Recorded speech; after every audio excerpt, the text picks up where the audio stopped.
క్రీస్తు సంఘములన్నయు మీకు వందనములు చెప్పుచున్నవి. Churches of Christ salute you.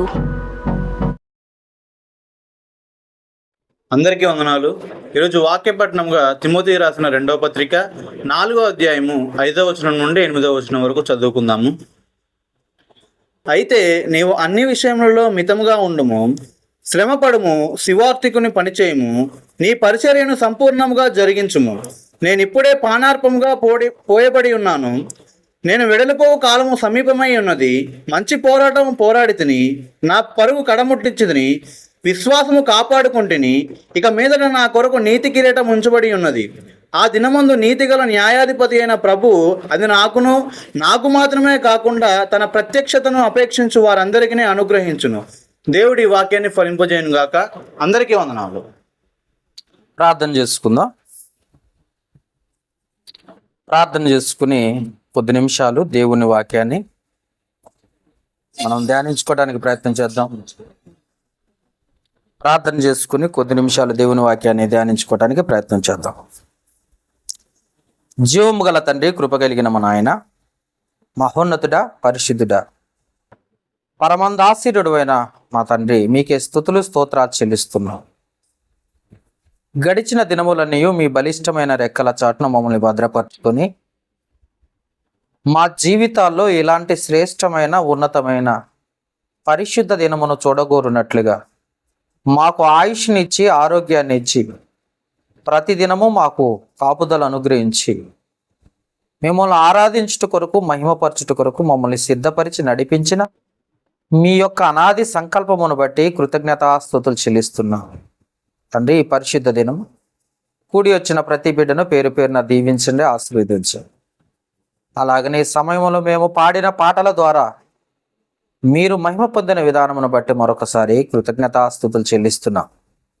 అయ్యా, ఈ సమయంలో నీ మాటలు వినబోచున్నా తండ్రి, లోకాలను కలగచేసిన మాటలు, ఈరోజు మమ్మల్ని బ్రతికించే మాటలు, మా బాధల్లో నెమ్మది కలిగించే మాటలు, మా పాదములకు త్రోవ చూపించే మాటలు తండ్రి, నీ జ్ఞానమైన మాటలు కనుక అట్టి శ్రేష్టమైన మాటలు ఈ సమయంలో వినుచున్న మా అందరికీ వినగలిగిన చెవిని, గ్రహించగలిగిన మంచి మనస్సును, అర్థం చేసుకునే జ్ఞానమును దయచేయమని, ఏ ఆత్మకు ఎలాంటి మాటలు అవసరమై ఉన్నావో ఆ బిడ్డలతో మీరే మాట్లాడి మాకును అందరికీ కావలసిన పరలోక సంబంధమైన మన్నాను మాకు తినిపించి మమ్మల్ని బలపరిచి స్థిరపరిచి సరైన మార్గములోకి మమ్మల్ని నడిపించి మీరు మహిమ తెచ్చుకోమని వేడుకుంటూ, ఈ ఆరాధన అంతటిలో మీరు అధ్యక్షత వహించి నడిపిస్తున్నందుకు మరొకసారి కృతజ్ఞతాస్తుతులు చెల్లిస్తూ ఈ సమయాన్ని మీకే అప్పగిస్తూ మా ప్రభువును లోకరక్షకుడు క్రీస్తు యేసు నామమున అడిగి వేడుకొనుచున్నాము మా పరమ తండ్రి, ఆమెన్. కూడి వచ్చిన దేవుని పిల్లలైన మీ అందరికీ కూడా మన ప్రభువును లోకరక్షకుడు యేసు క్రీస్తు ప్రశస్తమైన నామమును బట్టి మీ అందరికీ హృదయపూర్వక వందనాలు తెలియజేసుకుంటున్నాను. ఈ సమయాన్ని ఇచ్చిన దేవాది దేవునికి మరొకసారి కృతజ్ఞతాస్తుతులు చెల్లిస్తున్నాను. ఇప్పటి వరకు మనము 2 వారాలుగా సైన్యములకు అధిపతియగు యెహోవా సైన్యములు ఏమిటి అని చెబుతూ మొదటి భాగంలోనేమో ఈ సృష్టిలో ఉన్న సమస్తమును ఆయన సైన్యమే, సుడిగాలి, అగ్ని, తుఫాను, వడగండ్లు, ఏదైనా సరే ఆయన సైన్యమే అని చెప్పుకుంటూ వచ్చాం. ఆ సైన్యాల్లో భాగంగా పంట పురుగులు మొదలుకొని మిడతలు, ఈగలు, పేను అనేక రకాలైనవి కూడా ఆయన సైన్యమే. ఆ సైన్యమంతా కూడా ఒక దినమందు ఒక దేశం మీద యుద్ధం ప్రకటించినట్లుగా కూడా ఆ దేశము మరి ఐగుప్తు దేశం అని కూడా మొట్టమొదటి ప్రసంగములో మనం చెప్పుకున్నాం. తర్వాత 2వ పార్టుగా సైన్యములకు అధిపతియగు యెహోవా అంటూ ఆ 2వ సైన్యం ఏంటి అనేది మనము 2వ భాగంలో చెప్పుకున్న విషయాలు ఏంటంటే, తెగుళ్ళు, దేవుని సైన్యమైన తెగుళ్ళు అని ఆ తెగుళ్ళు అంటే వైరస్లని లేదా వైరస్ ద్వారా వచ్చే జబ్బులని, ఒక మనిషి రోగం కలగటానికి, ఒక మనిషి మంచం మీద పడిపోవటానికి, ఒక మనిషి చావుకి కారణం ఇలాంటి వైరస్లే అని మనకు పోయిన వారం చెప్పుకున్నాం. అవన్నీ కూడా యెహోవా సైన్యములు అని చెప్పుకున్నాం. ఈరోజు తెలుగు 2 రాష్ట్రాలని వణికిస్తున్న బర్డ్ ఫ్లూ, ఇవి కూడా చికెన్ తినకూడదని చెప్పుకుంటూ పెద్దగా ప్రభుత్వాలు కూడా హెచ్చరికలు జారీ చేస్తున్నారు. అయితే ఈ హెచ్చరికలు రావటానికి కారణం, అవి తినటానికి కారణం, వాటికి ఆ జబ్బు రావటానికి కారణం కూడా ఒక వైరస్, అంటే ఒక తెగుళ్ళు. అంటే ఈ తెగుళ్ళు అన్నవి మీకు చెప్పాను కదా, దేవుని సైన్యాలు. అది మనిషిని కూడా కబలించి వేస్తూ ఉంటాయి. మనిషి శరీరాన్ని బ్రతికి ఉండగానే పురుగు పట్టేటట్టుగా చేస్తాయి. ఆ పురుగులు కూడా యెహోవా సైన్యమే అని పోయిన వారం క్షుణ్ణంగా మనం చెప్పుకున్నాం. ఇది 3వ పార్ట్. చివరి పార్టులో యెహోవా సైన్యము, సైన్యములకు అధిపతియగు యెహోవా సైన్యము చివరి భాగంలో క్రైస్తవుడే యెహోవా బలమైన సైన్యం. ఇది ఈరోజు అంశం. క్రైస్తవుడే బలమైన యెహోవా సైన్యం. ఇది రాసుకోండి సబ్ టైటిల్గా. ఎందుకు, ఎలా అని మనం ఆలోచించగలిగితే, మొదటి నుండి సాతాను దేవుని మీద పోరాటం చేస్తున్నట్టుగా మనం చూస్తున్నాం. మొదటి నుండి మనము ప్రకటన గ్రంథము 12వ అధ్యాయము చదువుకున్నాం, చాలాసార్లు చదువుకున్నాం. అది పరలోకంలో గొప్ప యుద్ధం చేసి దానికి స్థలం లేకపోవటం వల్ల భూమి మీద నెట్టివేయబడ్డట్టుగా మనం చూసాం. చివరికి అది ఎవరిని మృంగుదునా అని మనుషుల యొద్దకు వచ్చినట్లుగా పేతురు రాసిన మొదటి పత్రిక 5వ అధ్యాయం 8వ వచనంలో కూడా చూసాం. మరి మనకు దేవునితో యుద్ధం చేసి ఓడిపోయిన సాతానుకు మనకి ఏం సంబంధం అంటే, మనము దేవుని పిల్లలం గనుక మన మీద యుద్ధం చేయడానికి వచ్చినట్లుగా మనం చూస్తాం. ఇప్పుడు యుద్ధం ఎవరితో చేస్తుందనంటే, సాతాను మన మీద యుద్ధం చేస్తుంది అన్నది మనకు అర్థం కావాలి. ఫస్ట్ దేవుడితో యుద్ధం కాదు. అందుకే ఎఫెసీయులకు రాసిన పత్రికలో మనం 5వ అధ్యాయంలో చూస్తాం, మనం పోరాడున్నది దురాత్మలతోనూ. ఇవన్నీ మనం చదువుకున్న మాటలు ఇవన్నీ.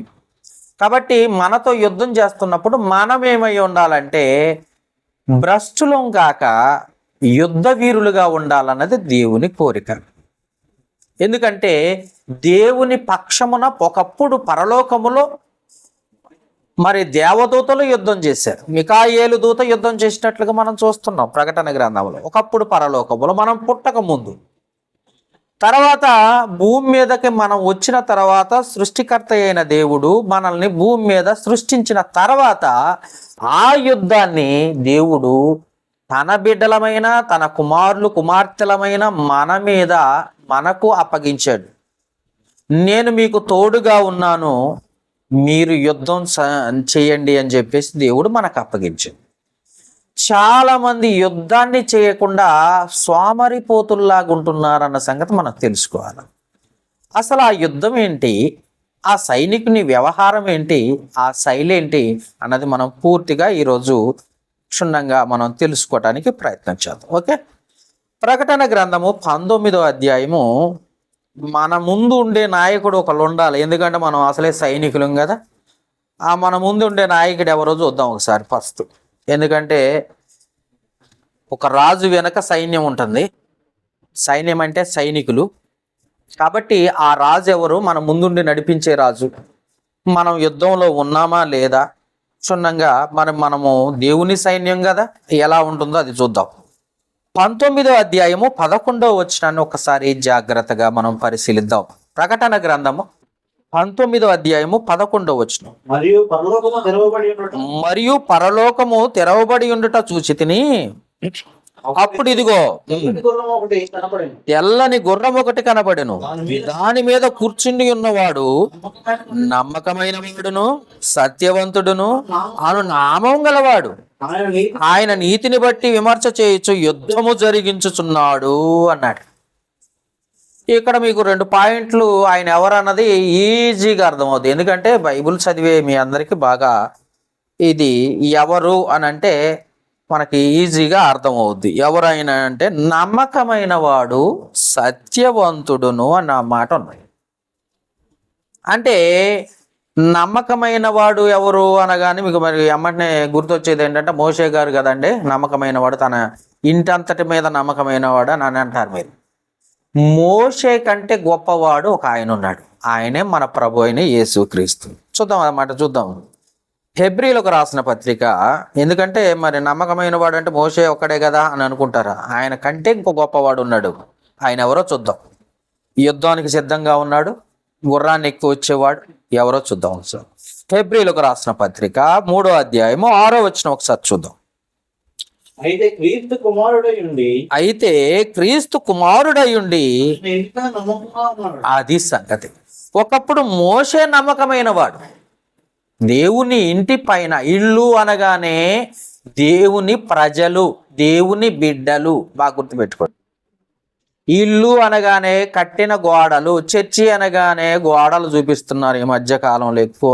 ఎందుకంటే వీళ్ళకి ఎంత చెప్పినా వీళ్ళు ఒక ఊహలో బ్రతుకుతున్నారు. చర్చి అనగానే వాళ్ళు ఏం అర్థమవుతుందంటే కనపడుతున్న గోడలు అనుకుంటున్నారు, కనపడుతున్న ఒక బిల్డింగ్ అనుకుంటున్నారు, కనపడుతున్న ఒక రేకుల షెడ్ అనుకుంటున్నారు. కానీ చర్చి అంటే అది జీవము గల దేవుని సంఘం, ఎప్పుడు జీవం ఉంటుంది, ఎప్పుడు ప్రాణముతో ఉంటుందంట అది సంఘం అంటే. అలాగనే దేవుని ఇల్లు అన్న పేరు దానికి ఉంది. దేవుని ఇల్లు, దేవుని ఇల్లు, యెహోవా ఇల్లు కట్టించని ఎడల పట్టువాణ్ణి ప్రయాస వ్యర్థం, ఆ ఇల్లే మనము. కాబట్టి ఒకప్పుడు ఇశ్రాయేలీలను నడిపించిన మోషే గారు దేవుని ఇల్లు అంటే ఇశ్రాయేలీలు దేవుని ఇల్లు అయితే ఆ ఇశ్రాయేలీలు అందరినీ నడిపించిన వాడు నమ్మకమైన వాడు ఎవరు అని అంటే ఒకప్పుడు మోషే గారు. ఆ తర్వాత ఆ ఘనత దేవుడు యేసు ప్రభువుకి ఇచ్చాడు. ఇప్పుడు ప్రపంచంలో ఉన్న సర్వమానవాళిని నడిపించడానికి, సర్వ క్రైస్తవ జనాంగాన్ని నడిపించడానికి నమ్మకమైన వాడు ఎవరయ్యా అంటే నా కుమారుడైన క్రీస్తు అన్న మాటను మనం చూద్దాం ఒకసారి. అయితే క్రీస్తు కుమారుడై ఉండి ఆయన అంటే దేవుని ఇంటి మీద నమ్మకముగా ఉన్నాడు, ధైర్యమును నిరీక్షణ వలన ఉత్సాహమును తుదమట్టుకు స్థిరముగా చేపట్టిన ఎడల మనమే ఆయన ఇల్లు అంటే మన పైన నమ్మకంగా ఉండి దేవునికి విజ్ఞాపన చేయువాడును, మనల్ని రక్షణ మార్గంలోకి నడిపించేవాడును. అవునా, ఈయన ఎవరు అంటే ప్రభు అయిన యేసుక్రీస్తు. ఇప్పుడు తెల్లని గుర్రం మీద చూడండి. ఇప్పుడు ప్రకటన గ్రంథము 19వ అధ్యాయము 11వ వచనం, మరియు పరలోకము తెరవబడి ఉండుట చూసి తిని, అప్పుడు ఇదిగో తెల్లని గుర్రం ఒకటి కనబడను, దాని మీద కూర్చున్నవాడు నమ్మకమైన వాడు అన్నాడు. ఇప్పుడు తెల్లని గుర్రం మీద వచ్చేవాడు ఎవరైనంటే మన ప్రభు అయిన యేసుక్రీస్తు అని అర్థం చేసుకోండి. ఓకేనా. ఇంకా తర్వాత సత్యవంతుడును అని రాయబడింది. ఇంతకీ ఈయన సత్యవంతుడు అని రాయబడింది కనుక ఈ సత్యం ఎవరని అంటే మనము యోహాను సువార్త 14వ అధ్యాయం 6వ వచనంలో మనం చాలాసార్లు చదువుకున్నాం. ప్రతి చర్చి గోడ మీద రాసే వాక్యం ఇది. నేనే మార్గమును సత్యమును జీవమునై ఉన్నాను అని అంటే సత్యవంతుడు, సత్యము ఎవరు అంటే మన ప్రభు అయిన యేసుక్రీస్తు వారు. అంటే నమ్మకమైన వాడు ఎవరై అంటే యేసుక్రీస్తు, సత్యవంతుడు ఎవరై అంటే యేసుక్రీస్తు. అంటే ఇప్పుడు తెల్ల గుర్రాన్ని ఎక్కి వస్తున్నదంటే యేసుక్రీస్తు వారు వస్తున్నారట.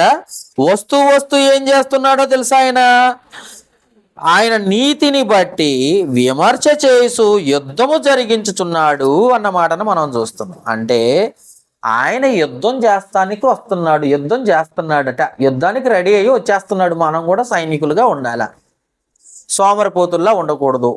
ఏంటి ఆ యుద్ధం, ఏంటి ఆ కథ అన్నది మనం ఆలోచించగలిగితే మరి ఆయన సైన్యాలు, ఆయన సేవకులు ఎవరు, ఏంటి కథ అన్నది మనం ఆలోచించగలిగితే అదే 19వ అధ్యాయము ప్రకటన గ్రంథము 19వ అధ్యాయం 14వ వచనం చదువుకున్నా.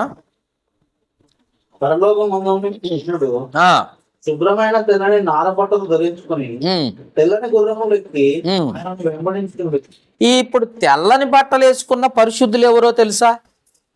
అంటే పరలోకపు సైన్యం ఎవరో తెలియదు కానీ మనం ఈ చదవంగానే ఎవరా అని ఆలోచిస్తూ ఉంటారు. కానీ వాస్తవంగా తమ హృదయాలను ప్రభువు తట్టు త్రిప్పుకొని మన పాపము నుండి విడుదల పొంది, బాగా గుర్తుపెట్టుకోండి, పాపము నుండి విడుదల పొందటం అంటే పాప క్షమాపణ నిమిత్తం బాప్తిసం తీసుకోవాలి. అంటే పరిశుద్ధులుగా బ్రతుకుతున్న వారే యెహోవా దేవుని సైన్యములు అన్న సంగతి మనకు అర్థం కావాలి. అంటే క్రైస్తవులు దేవుని సేనలు అన్నది మనం అర్థం చేసుకోవాలి. అందుకే పరలోకమందున్న సేనలు ఎవరంటే పరలోకంలో ఉన్నవారు కాదు, పరలోక రాజ్యం అంటే సంఘంలో ఉన్నవారు సేనలు. అది గుర్తుపెట్టుకోవాల్సిన అవసరత కదా. అందుకే సేనలు శుభ్రమైన తెల్లని నారవస్త్రము బట్టలను ధరించుకొని తెల్లని గుర్రములు ఎక్కి ఆయనను వెంబడించుతున్నారు. మనందరము కూడా క్రీస్తును వెంబడిస్తున్నామా లేదా, అది సంగతి. ఆయన యుద్ధంలో ఉన్నాడట, ఆయన నమ్మిన వారందరూ కూడా యుద్ధ సైనికులై ఉండాలట. వారు ఎలా ఉండాలంటే సేనలుగా ఉండాలి అని చెప్తూ ఉన్నాడు. ఇంతకీ ఆ యుద్ధ సైన్యంలో మనము ఒకసారి ఆలోచిస్తే ఆయన ఫాలో అయ్యే వారే సైనికులు అంటున్నాడు. ఇంతకీ ఆయన ఫాలో అవుతున్నారా లేదా అన్నది, అవ్వాల్సిన బాధ్యత ఉందా లేదా అన్నది మనం ఒకసారి చూద్దాం. పేతురు రాసిన మొదటి పత్రిక 2వ అధ్యాయము 21వ వచనాన్ని మనం ఒకసారి జాగ్రత్తగా చూద్దాం. పేతురు రాసిన మొదటి పత్రిక 2వ అధ్యాయము 21వ వచనం. క్రీస్తు మీ కొరకు బాధపడి మీరు ఏం చేయాలంటే క్రైస్తవులైన ప్రతివారు మీరు తన అడుగుజాడల యందు నడుచుకున్నట్లు మీకు మాదిరి ఉంచిపోయాను. అంటే మనం ఫాలో అవ్వాల్సింది క్రీస్తుని, ఫాలో అవ్వాల్సింది మనం ఎవరిని వెంబడించాల్సింది క్రీస్తునే. రండి నన్ను వెంబడించండి అని శిష్యులకు చెప్పాడు, ఈరోజు మనకు కూడా చెప్తున్నాడు. ఆయన యుద్ధంలో ఉన్నాడు, మనం నిద్రపోయే వారిగా ఉండకూడదు. ఆయన కత్తి పట్టుకొని సైన్యముల ముందు ఉన్నాడు, మనం ఏమో తెలుసా, వెనక బెంచి కుర్రోళ్ళలాగా కూర్చోకూడదు. మనం కూడా యుద్ధంలో ముందుండాలి అంటున్నాడు. యుద్ధంలో ముందుండాలి అని అంటే ఎంతవరకు యుద్ధంలో ముందుండాలి, ఎలా ఉండాలి అన్నది మనం ఒకసారి చూస్తే, ఎందుకు ఎలా అన్నది మనం ఒకసారి పరిశీలిస్తే, ప్రకటన గ్రంథము 14వ అధ్యాయంలో ఒక మంచి మాట రాయబడింది, చూద్దాం ఒకసారి. ప్రకటన గ్రంథము 14వ అధ్యాయం 4వ వచనం వీళ్ళు ఎలా ఉండాలో చెప్తున్నాడు, చూడండి ఒకసారి. వీళ్ళు స్త్రీ సాంగత్యంలో అపవిత్రులను కాని వారును. ఎవరు వాళ్ళు? సేనలు. బాగా గుర్తుపెట్టుకోండి, సేనలు అంటే సైన్యం. ఎవరి సైన్యము? క్రీస్తుని ఫాలో అవుతున్న సైన్యము, దేవుని సైన్యమైన క్రైస్తవులు ఎలా ఉండాలట? వీరు సాంగత్యమున అపవిత్రులు కానివారును, స్త్రీ సాంగత్యమును ఎరగని వారునై ఉండి గొర్రె పిల్ల ఎక్కడికి పోవునో అక్కడికి ఆయనను వెంబడింతురు. వీరు దేవుని కొరకు గొర్రె పిల్ల కొరకును ప్రథమ ఫలముగా ఉండుటకై మనుషుల నుండి కొనబడిన రక్తమిచ్చి కొనబడిన వారును అన్నాడు. అంటే తన స్వరక్తమిచ్చి సంపాదించిన సంఘము. అపొస్తల కార్యములు 20వ అధ్యాయం 28వ వచనములో మనం ఆయా భాషలు మాట్లాడేవారు, ఆయా వంశములో నుండి తన ప్రజలను కొన్నాడట. ప్రకటన గ్రంథం 5వ అధ్యాయం 9-10 వచనాల్లో. అంటే సంఘముగా ఉండాలి, సైన్యముగా ఉండాలని దేవుడు మన కొరకు, మన ప్రభు అయిన యేసుక్రీస్తు రక్తము ద్వారా కొని ఉన్నాడు అన్న సంగతి మనకు అర్థం కావాలి. ఇంతకీ స్త్రీ సాంగత్యమును ఎరగని వారట వీళ్ళెవరు? పెళ్ళిళ్ళు చేసుకోని వాళ్ళ, పెళ్ళిళ్ళు అయిన వాళ్ళ? అంటే పెళ్ళిళ్ళు అయిన వాళ్ళు అంటే స్త్రీ సాంగత్యం ఎరిగిన వారు. మరి పెళ్లి చేసుకోని వాళ్ళనే మనం ఎక్కువగా స్త్రీ సాంగత్యం ఎరగని వారునై ఉండాలి అంటున్నాడు. ఎంతకీ ఈ స్త్రీ అనగానే ఏ స్త్రీ అనుకుంటున్నారు మీరు? స్త్రీ అనగానే దేవుడు కొన్ని లెక్కలు రాశాడు బైబిల్లో. ఒకప్పుడు స్త్రీ అనగానే, తల్లి అనగానే ఇజ్రాయేలీల్ని చూపించాడు, భర్తగా నేనున్నానని చెప్పాడు. ఇప్పుడు స్త్రీని చూపించినప్పుడు ఈ స్త్రీ ఎవరు అన్నది మనం ఆలోచించగలిగితే, ఈ స్త్రీ యాకోబు రాసిన పత్రిక 4వ అధ్యాయం 4వ వచనంలో ఉన్న స్త్రీ. చూడండి ఒకసారి. వ్యభిచారులారా, అది సంగతి. లోకాన్ని స్త్రీగా పోల్చి చెప్పాడనమాట. ఉంటే దేవుని వైపు అన్నా ఉండు, లేకపోతే లోకం వైపు అన్నా ఉండు. లోకము స్త్రీయే, ఆ లోకంతో వ్యభిచారం చేయొద్దు అంటున్నాడు. అంతే, ఆత్మ సంబంధమైన వ్యభిచారం గురించి రాశాడు అనమాట. ఇక్కడ శరీర సంబంధమైన భావన తీసుకోకూడదు ఎప్పుడైనా, ఎందుకంటే కొన్ని చోట్ల బైబిల్ అలంకార రూపంగా చెప్పబడింది. అందుకే వ్యభిచారిని అంటే వ్యభిచారులు అవుతున్నారు. ఎందుకనంటే లోకముతో స్నేహం చేస్తున్నారు. లోకం ఏమయ్యింది అంటే స్త్రీ అంటే సాంగత్యం చేస్తున్నారు. ఇప్పుడు ప్రకటన గ్రంథం 14వ అధ్యాయంలో 4వ వచనంలో, వీరు స్త్రీ సాంగత్యమున అపవిత్రులు కానివారు అంటే లోకంలో కలిసిపోయేవారుగా ఉండకూడదు. లోకంతో సాంగత్యం చెయ్యని వారు ఎవరంటే దేవుని బిడ్డలు. లోకపు ఆలోచనలు, లోక సంబంధమైన మనస్తత్వం, లోక సంబంధమైన శరీర తత్వమును విడిచిపెట్టమని రోమీయులకు రాసిన పత్రికలో మనం చాలాసార్లు చదువుకున్నాం. ఒకసారి అది కూడా చదువుదాం ఈ సమయంలో, మనకు అవకాశం దొరికింది కాబట్టి. చూద్దామా మాట. రోమీయులకు రాసిన పత్రిక 8వ అధ్యాయము 5వ వచనం. రోమీయులకు రాసిన పత్రిక 8వ అధ్యాయం 5వ వచనములో, శరీరానుసారులు శరీర విషయం మీద మనసునుంతురు, ఆత్మానుసారులు ఆత్మ విషయం మీద మనసునుంతురు. శరీరానుసారమైన మనసు మరణము, ఆత్మానుసారమైన మనసు జీవమును సమాధానమునై ఉన్నది అని రాయబడింది. అంటే లోకానుసారంగా బ్రతికేవారు, స్త్రీ సాంగత్యమును ఎరిగిన వారు ఎవరంటే లోకంలో కలిసిపోయిన వారు, అటు పరిశుద్ధులుగా బ్రతకలేని వారు. కొద్దిసేపు దేవుడు అంటాడు, కాసేపు ఏమో లోకం అంటాడు. 2 పడవల మీద కాలేస్తున్నాడు. ఎక్కడ మునిగిపోతాడో తెలియదు. ఎప్పుడు కూడా నీవు ఎంతవరకు ఆత్మ సంబంధమైన ఆలోచనలమైన మనసు పెట్టాలి. మనం చాలాసార్లు చదువుకున్నాం ఇంకొక మాట. కొలస్సీలకు రాసిన పత్రిక 3వ అధ్యాయం 1వ వచనంలో ఏమంటాడంటే తెలుసా? ఏం రాసింది అక్కడ? కొలస్సీలకు రాసిన పత్రిక 3వ అధ్యాయము 1వ వచనము, లేపబడిన వారైతే ఆ లోకంలో ఉన్న వాటిని చూడొద్దు, పైనున్న వాటిని చూడాలి మనం. ఎందుకంటే ఆత్మ సంబంధమైన వారము కనుక. అందుకే స్త్రీ సాంగత్యము అనగాండి ఎరగని వారు అని అంటే లోక సాంగత్యము. లోకంలో మళ్ళీ కలిసిపోయే వారిగా ఉండకూడదు. ఎప్పుడు నువ్వు పరీక్షించుకోవాలా, ఆత్మ సంబంధమైన జ్ఞానమును సంపాదించుకోవాలి. అలాంటి వారే సైన్యం అవుతారు, అలాంటి వారే యెహోవా సైన్యం అవుతారే తప్ప మరి ఇంకా లోకంలో కలిసిపోతాను, చర్చికి రాకుండా. మన సంఘంలో చాలా మంది దుర్మార్గపు క్రైస్తవులు ఉన్నారు. ఎందుకంటే ఆదివారం వస్తేనే సెలవు దినం అనుకుంటున్నారు వీళ్ళు. ఆదివారం ప్రభు దినం అనుకోవటం లేదు. ఎందుకంటే హ్యాపీ లాట్ పొద్దున్నే లెగంగానే నాకు చాలా మంది సేవకులు, చాలా మంది విశ్వాసులు పెట్టే మొదటి మాట ఏంటంటే హ్యాపీ లార్డ్స్ డే. అంటే అర్థం ఏంటో తెలుసా?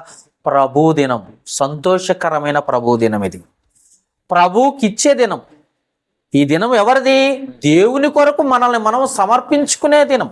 అలాంటి దినమును కూడా దేవుడు మన జీవితాల్లో ఇస్తున్న దాన్ని పోగొట్టుకుని నిర్లక్ష్యం చేత, అశ్రద్ధ చేత దూరమైన వాళ్ళు ఎవరో తెలుసా?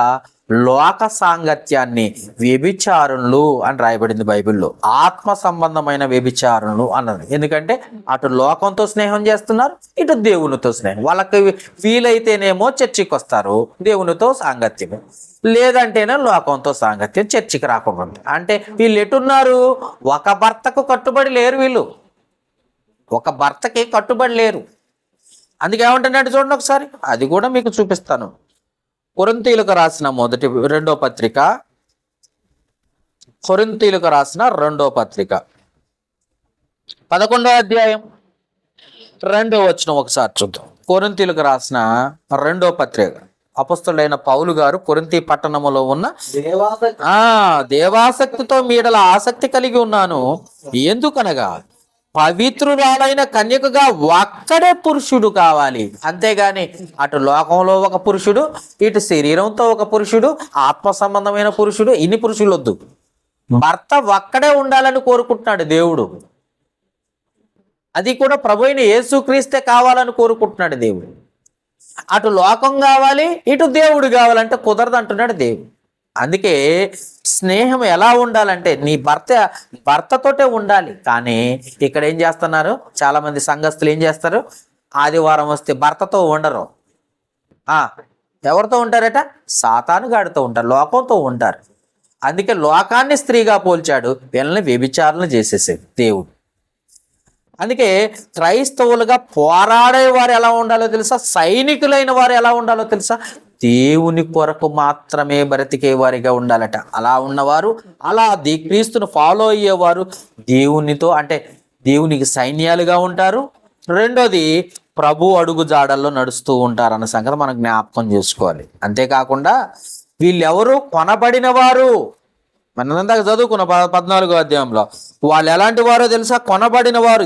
ఎందుకు కొనబడ్డవారో ఒకసారి చూద్దాం మాట, మరొకసారి చూద్దాం. ప్రకటన గ్రంథం 14వ అధ్యాయం 4వ వచనం. వీరు స్త్రీ సాంగత్యమును అపవిత్రులు కాని వారును స్త్రీ సాంగత్యమును ఎరగని వారును అయ్యుండి, అంటే పరిశుద్ధులుగా బ్రతుకుతున్నవారు, లోకాన్ని విడిచిపెట్టి బ్రతుకుతున్నవారు అనమాట. గొర్రె పిల్ల ఎక్కడికి పోవును అంటే క్రీస్తును ఫాలో అవుతున్నారు. ఆయన తెల్లని గుర్రం మీద ఉన్నాడు, కత్తి పట్టుకొని ఉన్నాడు, యుద్ధానికి సిద్ధంగా ఉన్నాడు. ఆయన సైన్యం ఎలా ఉండాలో తెలుసా? ఆయన్ని ఫాలో అవుతున్నారట. అందుకే గొర్రెపిల్ల ఎక్కడికి పోవును అక్కడికెల్లా ఆయనను వెంబడింతురు. వీరు దేవుని కొరకును గొర్రెపిల్ల కొరకును, బాగా గుర్తుపెట్టుకుని, ఎందుకు నేను నొక్కి వక్కానించాల్సి వస్తుందంటే, వీళ్ళు ఎలాంటి వారు అంటే కేవలము దేవుని కొరకును గొర్రెపిల్ల కొరకును ప్రథమ ఫలం, మొదటిగా చనిపోవటానికి కూడా సిద్ధపడతారట. ప్రథమ ఫలం, మొదటిగా ఉండటానికి, మొదటిగా చనిపోవడానికి, తనను తాను సమర్పించుకోవడానికి కూడా సిద్ధంగా ఉండాలంటే దేవుని కొరకు. అలాంటి వారిగా ఉండాలట. అందుకే పౌలు గారు అంటారు, ఫిలిప్పీయులకు రాసిన పత్రిక 1వ అధ్యాయం 21వ వచనంలో, బ్రతుకుట క్రీస్తు కొరకు, చావైతే నాకు లాభము మేలు అంటున్నాడు. అంటే దేవుని కొరకే బ్రతకాలి, దేవుని కొరకే చనిపోవాలి. కానీ ఈరోజు క్రైస్తవులు ఎవరున్నారు తెలుసా? తల్లిదండ్రుల కోసం, పిల్లల కోసము, ఉద్యోగం కోసం, వ్యాపారం కోసము, డబ్బు కోసము, వీటి కోసం బ్రతికి చచ్చిపోతున్నారు. కానీ ప్రాణాన్ని ఇచ్చి, శరీరాన్ని ఇచ్చి, ఆయుష్నిచ్చి, ఆరోగ్యాన్ని ఇచ్చిన దేవుని కోసం బ్రతికే వాళ్ళు లేరు. అందుకే చెప్తున్నాడు, యుద్ధములో ఉన్నవారు ఎలా ఉండాలంటే, మిలిటరీ వాళ్ళు ఎలా ఉంటారంటే దేశం కోసం ప్రాణాలు అర్పించే వాళ్ళుగా ఉంటారు. మన యుద్ధంలో ప్రాణాలు తీసే వాళ్ళు ఉన్నారు. సైనికులు ఎలా ఉన్నారు తెలుసా? ప్రాణాలు తీసే వాళ్ళు ఉన్నారు. మా అయ్యగారిని అంటావా అంత మాట? ఏ అయ్యగారయ్యా? వాక్య ప్రకారం ఉన్నారా అయ్యగారు? ఒకసారి ఆలోచించండి. అందుకే ఏమంటున్నాడు? వీరు దేవుని కొరకును గొర్రెపిల్ల కొరకును ప్రథమ ఫలముగా ఉండుటకు మనుషుల్లో నుండి కొనబడిన వారు. వీరు నోట ఏ అబద్ధమును ఏమంటది? చదవండి మాట, లాస్ట్ మాట 5వ వచనంలో, ప్రకటన గ్రంథము 14:5 లాస్ట్ మాట. ఏ నోట ఏ అబద్ధమును కనబడలేదు. అది సంగతి. అబద్ధమాడని వారే దేవుని బిడ్డలు, అబద్ధమాడు వారు సాతాను బిడ్డలు. మనం చాలాసార్లు చదువుకున్నాం. యోహాను సువార్త 8వ అధ్యాయం 44వ వచనం. అబద్ధమునకు జనకుడు అపవాది, మీరు మీ తండ్రి అయిన అపవాది సంబంధులు. ఎందుకంటే అబద్ధమే ఆడతారు. క్రైస్తవుల నోటుగుంట వచ్చేది మొట్టమొదట అబద్ధం కాదు, నిజం రావాలి. సత్యమునకు వారసులం. అర్థమైందా? అందుకే క్రైస్తవులుగా మనం యుద్ధంలో ఉండాలంటే మన యుద్ధము లోక సంబంధమైంది కాదు, కత్తులు పట్టుకొని తిప్పేది కాదు. ఈ మధ్య కాలంలో మన దేశంలో బాగా ఈ మధ్య కత్తులు తిప్పే వాళ్ళు ఎక్కువైపోయారు. అవునా? కొట్టే వాళ్ళు ఎక్కువైపోయారు, తిట్టే వాళ్ళు ఎక్కువైపోయారు. చూసారా? మన యుద్ధం అయితే, క్రైస్తవుల యుద్ధం అయితే కత్తులు కాదు, ధర్మ యుద్ధం. మనం చేసేది ఏంటో యుద్ధం. ఎలాంటిది యుద్ధమో చూద్దాం ఒకసారి. మనము యుద్ధం ఎలాంటిదో చేస్తున్నామో చూద్దాం ఒకసారి. యోహాను సువార్త 18వ అధ్యాయము. మన ముందు నుండి నడిపించే నాయకుడు చెప్తున్నాడు మన రాజ్యము, మన యుద్ధము ఎలాంటిదో చెప్తున్నాడు. చూద్దాం ఒకసారి. యోహాను సువార్త 18వ అధ్యాయం 33వ వచనం నుండి చదువుకుందాం. పిలాతు తిరిగి అధికారం మందిరంలో ప్రవేశించి యేసును పిలిపించి, యూదుల రాజువు నీవేనా ఆయన అడుగ్గా, నీ అంతటా నీవే ఈ మాటను అనుచున్నావా, ఎవరైనా చెప్పారా, లేకపోతే నువ్వే అంటున్నావా రాజువాని అని అడుగుతున్నాడు. అందుకు పిలాతు, యూదుడునా ఏమి, నీ స్వజనము నేను పిలాతు అంటున్నాడు, నేనేమన్నా యూదుడిని అనుకుంటున్నావా, నన్ను అంటున్నావా అంటున్నాడు. అర్థమైందా? నేను యూదున్నా ఏమి, నీ స్వజనము అంటే యూదుల్లో నుండి వచ్చిన వాడు ఎవరంటే ప్రభు అయిన యేసుక్రీస్తు. అందుకే అంటున్నాడు నీ స్వజనము ప్రధాన యాజకులను నిన్ను నాకు అప్పగించింది కదా, నువ్వేమి చేసిదు అని అడగగా అది సంగతి. ఆయన రాజుగాను మనం సైనికులుగాను ఉన్నామంటే ఈ లోక సంబంధమైన రాజ్యం కాదు, ఈ లోక సంబంధమైన యుద్ధం కాదు. అర్థమైందా? మనం యుద్ధంలో ఉన్నామంటే కత్తులు పట్టుకొని తిప్పటం కాదు, ఏదో బాంబులు వేయటం కాదు.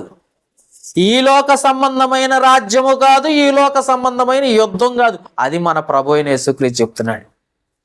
చాలా మంది యుద్ధంలో ఉన్నాం సైనికులు అంటే ఎమ్మటనే కత్తులు పట్టుకోవాలి, తుపాకులు పట్టుకోవాలి అనుకుంటున్నారు చాలా మంది. లేదు లేదు లేదు, క్రైస్తవుల యుద్ధము ధర్మ యుద్ధము. చాలా మంది ఏమంటారు తెలుసా, ఇది విదేశీ మతం, మన దేశం కాదు, మన మతం కాదు, క్రైస్తవులు లేకుండా చేస్తానన్నాడు ఒకప్పుడు. ఏమన్నా అందుకే వీళ్ళంతా ఎలా ఉన్నారంటే మనం ఏదో యుద్ధం చేసి వాళ్ళని ఓడిస్తారని ఇలాంటి వాక్యాలు చదివేసి తిరుగుబాటు చేసి, అవునా, మన మీద వీళ్ళు ఆధిపత్యాన్ని చెలాయిస్తారని చెప్పేసి ఈరోజు పాపం మోడీ గారు ఎప్పుడైతే అధికారంలోకి వచ్చాడో వెంటనే జనాభా లెక్క పెట్టాడట. అసలు ఏంటి కథ, క్రైస్తవుల శాతం ఎంత, ముస్లింల శాతం ఎంత, హిందువుల శాతం ఎంత, బౌద్ధుల శాతం ఎంత అని ఒకసారి అందరినీ జనాభా లెక్క చేయించాడట. చేయించగానే పాపం మోడీ గారికి అర్థమైంది ఏంటంటే క్రైస్తవులు 2% ఉన్నారని తెలిసిందంట. క్రైస్తవ జనాభా 2% ఉందని తెలిసిందంట. వెంటనే మోడీ గారు ఏం చేశాడో తెలుసా, ఆయన ప్రధానమంత్రి అవ్వటమే బైబిల్ ప్రింట్ చేసే ప్రింటింగ్ మిషన్లన్నీ క్లోజ్ చేయించాడు. సెకండ్ స్టెప్ ఏంటో తెలుసా, చర్చీలకు వెళ్ళే వాళ్ళని ఆఫ్ చేసేసాడు. కొన్ని రాష్ట్రాల్లో అసలు చర్చీలు లేకుండానే చేసేది. మన ఛత్తీస్గఢ్ రాష్ట్రం లాంటి వాటి, ఒడిశా రాష్ట్రం లాంటి, అసలు ఏదైనా ప్రార్థన చేయాలంటే రహస్యంగా చేయాల్సిన ప్రదేశాలు ఉన్నాయి మన దేశంలో, గుర్తుపెట్టుకోండి. ఎందుకనంటే వీళ్ళు ఎక్కడ ఆక్రమించుకుంటారో ఏం చేస్తారో అన్న ఒక భయం పుట్టేసేసింది. అర్థమైందా? భయం పుట్టేసి ఏం చేయాలో అర్థం కాక, ఇదిగో ఆ రోజు ఆనాటి కాలంలో కూడా కొంతమంది ఉన్నారు పరిచయులు, శాస్త్రులు. వీళ్ళు ఏం చేశారో చూద్దాం ఒకసారి. వీళ్ళను చూసి వీళ్ళు నేర్చుకున్నారు. చూద్దాం యోహాను సువార్త 11వ అధ్యాయం. యోహాను సువార్త 11వ అధ్యాయం 47వ వచనం ఒకసారి చూద్దాం. 47, 48 ఏం చేస్తున్నారు చూద్దాం. వీళ్ళేం ప్లాన్ వేశారు, బైబిల్లో ఉన్న వాళ్ళు. బయట ఉన్న వాళ్ళు ఏం ప్లాన్లు వేస్తున్నారో చూద్దాం, క్రైస్తవులు లేకుండా చేయడానికి. కాబట్టి ప్రధాన యాజకులను, పరిచయులను ఒక మహాసభ పెట్టి సమకూర్చి మనం ఏం చేయాలి, క్రైస్తవులు లేకుండా చేయాలని మనం ఏం చేయాలి, ఈ మనుషుడు అంటే యేసుక్రీస్తు అనేకమైన సూచక్రియలు చేయిస్తున్నాడే, మనం ఆయన్ని ఇలాగ చూచూ మనం మౌనంగా ఉంటే ఏం జరిగిద్దో తెలుసా, అందరూ క్రైస్తవులు అయిపోతారు. అప్పుడు రోమేలు వచ్చి మన తరపున మన జనం వాళ్ళకేమో స్థలం కావాలి, వీళ్ళకేమో అధికారం కావాలి. బాగా గుర్తుపెట్టుకోండి. వాళ్ళకి ఒకప్పుడున్న వాళ్ళకేమో బైబిల్లో రాయబడ్డ వాళ్ళకి ఏం కావాలో తెలుసా, పరిశుద్ధత, దేవుని ఆరాధన క్రమము, నిజమైన బ్రతుకుని చక్కదిద్దుకొని దేవుని కొరకు బ్రతకాలన్న నిర్ణయాలు లేవు వాళ్ళకి. ఎందుకంటే వాళ్ళు యాజకులు దేవునికి సేవ చేసేవాళ్ళు, పరిచయులు దేవుని వాక్యాన్ని బోధించేవాళ్ళు. వీళ్ళే దేవునికి వ్యతిరేకులైపోయారు. ఎందుకంటే ఆ రోజు ఉన్న పాత నిబంధనను కాక క్రీస్తు అధికారంతో బోధిస్తున్నాడట. మీకు అర్థం కావాలి. అంతకుముందు యాజకులు ఉన్నారు, పరిచయులు ఉన్నారు, శాస్త్రులు ఉన్నారు, వాళ్ళు వాక్యం చెప్తున్నారు. కానీ యేసు ప్రభు వచ్చేసరికి వాళ్ళందరినీ వదిలిపెట్టి యేసు ప్రభువుని వెంబడించడం మొదలు పెట్టారట జనమంతా. ఏంటి యేసు ప్రభు దగ్గర ఏముందంటే ఆయన దగ్గర క్రొత్తదనము, అధికారముతో బోధించే తత్వం ఉంది. చాలా మంది బోధించేటప్పుడు అధికారముతో బోధించాలి, అది గుర్తుపెట్టుకుంది. అంటే యేసు ప్రభు గద్దించేవాడు, ఖండించేవాడు, హెచ్చరిక చేస్తున్నాడట. అప్పుడు ఏమైందో తెలుసా, ఇంకా ఏమంటున్నాడు, ఆయన ఎలా బోధించాడో అది కూడా చూద్దాం ఒకసారి. ఇది ఇక్కడే ఉంచి మత్తయి సువార్త 22కి వెళ్దాం రండి ఒకసారి. ఆయన ఎలా బోధించేవాడో కూడా మీకు క్లియర్గా రెఫరెన్స్ ఇస్తున్నాను, జాగ్రత్తగా మీరు చూడండి. 22వ అధ్యాయం 16వ వచనం. ఆయన ఎలా బోధించేవాడో మనకు తెలియాలి కదా యేసు ప్రభు. బోధకుడా నీవు సత్యవంతుడు అయి ఉండి దేవుని మార్గమును సత్యముగా బోధించుచున్నావనియు నీవు ఎవరిని లక్ష్య పెట్టవనియు నీకు మొహమాటం లేనివాడవనియు మేము ఎరుగుదు. అంటే ఎంత గొప్పవాడినైనా వాక్యము చేత కట్టుబడి చెయ్యాలి, గద్దించాలి, హెచ్చరించాలి. మొహమాటం చూడకూడదు, మనోళ్ళని చూడకూడదు, బయట వాళ్ళని చూడకూడదు. ఎందుకంటే వాక్యము రెండంచులు గల ఖడ్గం, అలా బోధించేవాడట. అందుకే ఆనాటి కాలంలో శాస్త్రులు ఉన్నారు, పరిచయులు ఉన్నారు, యాజకులు ఉన్నారు. అందరున్నా కానీ యేసు ప్రభుని ఎందుకు వెంబడించారంటే ఆయన అధికారముతో కూడిన బోధ. అందుకే వీళ్ళంతా ప్లాన్ ఏం వేశారో తెలుసా? మనం ఎట్లా చూసుకుంటూ ఊరకుండిన ఎడల అందరూ ఆయన అందే విశ్వాసం ఉంచుతారు. మోడీ గారు కూడా అట్లా చేశారు. మీకు అర్థమైందా? ప్లాన్ ఏంటో తెలుసా? మోడీ గారి ప్లాన్ ఏంటో తెలుసా? వీళ్ళందరూ మళ్ళీ క్రైస్తవులు లేకపోతే మనం హిందువులుగా ఉండటానికి ఈ దేశం లేకుండా పోద్దేమో. అవునా? ఏంటి పరిస్థితి? అందుకే వీళ్ళని లేకుండా చేయాలని ప్లాన్ చేశారు. లేకుండా చేయాలని ప్లాన్ చేసి చర్చిలు కూలగొట్టటము, మత సమస్యలు రెచ్చగొట్టటము, చర్చికి వెళ్ళే వాళ్ళని రకరకాలుగా చిత్రహింసలు చేయటము, బైబిల్ ప్రింట్ చేయకుండా ఆప్ చేయటము, ఎన్ని రకాల ప్రయత్నాలు ఆనాటి కాలంలో జరిగినాయి, ఈనాటి కాలంలో కూడా జరుగుతూనే ఉన్నాయి. కాబట్టి మనము యుద్ధము డైరెక్ట్గా చెయ్యము. ఆత్మ సంబంధమైన యుద్ధం, ధర్మ యుద్ధం, న్యాయము, యథార్థత, సత్యమును ఆశ్రయించి ముందుకు కొనసాగాలి. అవసరమైతే దేవుని కొరకు సిద్ధంగా ఉండాలి దేనికైనా. అందుకే అంటున్నాడు, చూద్దాం ఒకసారి ఆ మాట ఏమంటున్నాడు. 48 వచనం, యోహాను సువార్త 11:48. మనమాయనను ఇలాగు చూచుచు ఊరకుండిన ఎడల అందరూ ఆయన యందు విశ్వాసం ఉంచెదరు. అప్పుడు రోమియులు వచ్చి మన స్థలమును మన జనమును ఆక్రమించుకుందురని చెప్పిరి. ఏమని చెప్పారట వాళ్ళు? మీ స్థలం పోద్ది, మీ జనం కూడా ఆయనకెళ్ళి తిరుగుతారు. కాబట్టి మీరేం చేయాలి? కటప్ చేయాలి, ఆప్ చేయాలి. అర్థమైందా? మీరు ఆప్ చేయాలి అని చెప్పేసి ఆయన్ని ఇబ్బంది పెట్టటము, ఆయన్ని చిత్రహింసలకు గురి చేయటం ప్రయత్నం చేశారట. ఈనాటి క్రైస్తవుల్లో కూడా అదే జరుగుతా ఉంది. జాగ్రత్తగా ఆలోచించగలిగితే ఆనాటి క్రైస్తవుల్లోనేమో స్థలం వైద్యమోనేమో ప్రజల వాళ్ళ వైపు యేసు ప్రభు వైపు తిరుగుతారేమోనని ఆలోచించారు. ఈనాటి క్రైస్తవులను అణిచివేయటానికి కారణం ఏంటంటే అధికారం కోసం. అర్థమైందా? ఈ దేశాన్ని పరిపాలించాలన్న అధికారంతో కోసం ఏం చేస్తున్నారట? క్రైస్తవుల్ని ప్రశ్నించే వారిని అందరినీ అణిసివేసే పరిస్థితికి వచ్చేసిందన్న సంగతి మనమే యూట్యూబ్లో కానీ వార్తల్లో కానీ ఇంకెక్కడైనా చూసినా మీకు చాలా అర్థవంతంగా తెలిసిపోతూ ఉంటుంది. అధికారం కోసమే తప్ప ఈ మతము యథార్థంగాను పేదవాళ్ళకు సహాయం చేసేవారిగాను లేదా ఉన్నతమైన స్థితిలోకి బలహీనులను తీసుకెళ్లే వారిగాను ఉండే పరిస్థితి లేదు. ఆనాటి కాలంలో లేదు, ఈనాటి ఈనాటి కాలంలో కూడా మనుషులకు లేదు అన్న సంగతి గుర్తుపెట్టుకోలేదు. అందుకే ఈ యుద్ధం అనేది ఎలా ఉందో తెలుసా? మనం యుద్ధం అనేది ఆత్మ సంబంధమైన యుద్ధం, శరీర సంబంధమైన యుద్ధం కాదు. వారేమంటున్నారో తెలుసా? డైరెక్ట్గా యుద్ధం చేసి మనల్ని చంపేసే పరిస్థితికి వచ్చేసారు. అర్థమైందండి? వాళ్ళేమో స్థలం కోసం యుద్ధం చేశారు, వీళ్ళేమో అధికారం కోసం యుద్ధం చేస్తున్నారు. అర్థమైందా?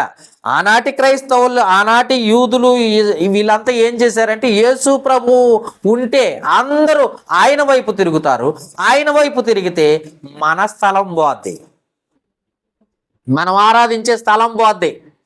కాబట్టి ఆయన వైపు తిరగకుండా ఆయన చిత్రహింసలు పెట్టి సిలువేద్దామని వాళ్ళు ప్లాన్ చేశారు. ఈనాటి మన అధికారంలో ఉన్న మన మోడీ లాంటి వారు ఏం చేస్తున్నారో తెలుసా? వీళ్ళని ఉంచితే వీళ్ళని ప్రశ్నిస్తే ఇలాంటి ప్రయోగం చేస్తే మనం మీదకు తిరుగుబాటు తయారవుతుంది. కనుక వీళ్ళని అణిచివేయాలని వాళ్ళు బహిరంగంగానే యుద్ధం చేశారు, వీళ్ళు కూడా బహిరంగంగానే క్రైస్తవులను చంపటం మొదలు పెట్టేశారు, క్రైస్తవులు లేకుండా చేయటం మొదలుపెట్టారు, అసలు చర్చీలు లేకుండా మొదలు పెట్టేశారు. ప్రార్థనకి ఎక్కడైనా కూర్చుంటే చాలు, ప్రార్థనలో ఎక్కడైనా కూర్చున్నామంటే చాలు కొన్ని రాష్ట్రాల్లో చంపేసే పరిస్థితి, రేషన్ కార్డు లేకుండా చేసే పరిస్థితి, ఉద్యోగాలు లేకుండా చేసే పరిస్థితి, స్టేషన్లో కొట్టే పరిస్థితి, కేసులు పెట్టే పరిస్థితి, అవసరమైతే తలలు పగలు కొట్టే పరిస్థితి. వీళ్ళు యుద్ధం చేయరు క్రైస్తవులు, వీళ్ళదంతా ధర్మ యుద్ధం. ఎందుకంటే ఆత్మ సంబంధమైన యుద్ధం. వాళ్ళది ఏంటంటే డైరెక్ట్ యుద్ధం. అది కనుక జ్ఞాపకం చేసుకో. అందుకే మనము చెయ్యాల్సింది ఆత్మ సంబంధమైన యుద్ధమే తప్ప వాళ్ళు కొట్టని చంపని ఏదైనా చేయని, కానీ మనము దేవుని కొరకు ఆత్మ సంబంధమైన యుద్ధం చేయాలి తప్ప శరీర సంబంధమైన యుద్ధమో కత్తులు పట్టుకోవటమో ఇంకోటో మనం చేసే వారము కాదు అని, మనం ఎంతసేపటికి పరిశుద్ధులుగానే బ్రతకాలని, ఆ యుద్ధంలోనే ముందుకు కొనసాగాలని దేవుడు కోరుకుంటున్నాడు. కాబట్టి చూడండి, యెషయా గ్రంథములో 2వ అధ్యాయము, బైబిల్ ఉన్న వారందరూ తీర్చోటానికి ప్రయత్నం చేద్దాం. యెషయా గ్రంథము 2వ అధ్యాయం 3-4 వచనాల్లో, యెషయా గ్రంథము 2వ అధ్యాయము 3-4 వచనాల్లో, ఆ కాలమున సియోనులో నుండి ధర్మశాస్త్రము, యెరూషలేము నుండి యెహోవాకు బయలువెళ్ళెను. జనులు గుంపులుగా వచ్చి యాకోబు దేవుని మందిరమునకు, యెహోవా పర్వతమునకు మనము వెలుదము రండి, ఆయన తన మార్గముల విషయములో మనకు బోధించును, మనము ఆయన త్రోవలో నడుతుము అని చెప్పుకుందరు. 4వ వచనం, ఆయన మధ్యవర్తి అయిన అన్యజనులకును న్యాయము తీర్చును, అనేక జనములకు తీర్పు తీర్చును. వారు తమ ఖడ్గములను నాకటి నక్కులుగాను తమ ఈటలను కత్తులుగాను సాగగొట్టుదురు. ఈ జనం మీదకి జనము ఖడ్గము ఎత్తక యుందురు. గుర్తుపెట్టుకోండి, అంటే కత్తితో చేసే యుద్ధం కాదు ఇది. యుద్ధము చేయ నేర్చుకున్నట ఇక మానివేయండి. అంటే శరీర సంబంధమైన యుద్ధం కాదు ఇది, ధర్మ యుద్ధం.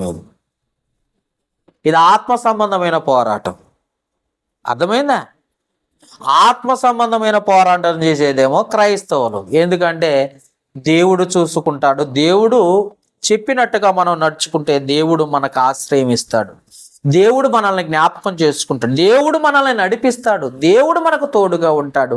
ఇది ఆత్మ సంబంధమైన యుద్ధం. శరీర సంబంధమైన యుద్ధం ఏంటంటే వాడిని చంపండి, వీడిని నరకండి, వాడిని తుపాకీతో కాల్చండి. ఇది శరీర సంబంధమైనది. అందుకే మనము క్రైస్తవులు చేసేది ధర్మ యుద్ధము అన్న సంగతి గుర్తుపెట్టుకోవాలి. హత్యలు చేసే క్రైస్తవులు కొంతమంది ఉన్నారేమో కానీ నిజమైన దేవుని ఫాలో అయ్యే వాళ్ళు క్రైస్తవులు హత్యలు చేయరు.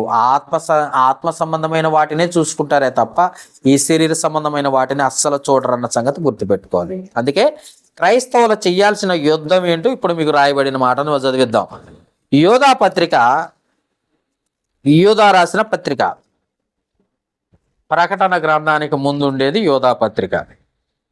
యోధా రాసిన పత్రిక మనం చేసే యుద్ధం ఏంటో చూద్దాం. ఇప్పుడు మనం ఎలాంటి యుద్ధం చేయాలో చెప్తున్నాడు. ఇప్పుడు యోధా రాసిన పత్రిక 1వ అధ్యాయం 3వ వచనం. యోధా రాసిన పత్రిక 1వ అధ్యాయం 3వ వచనం.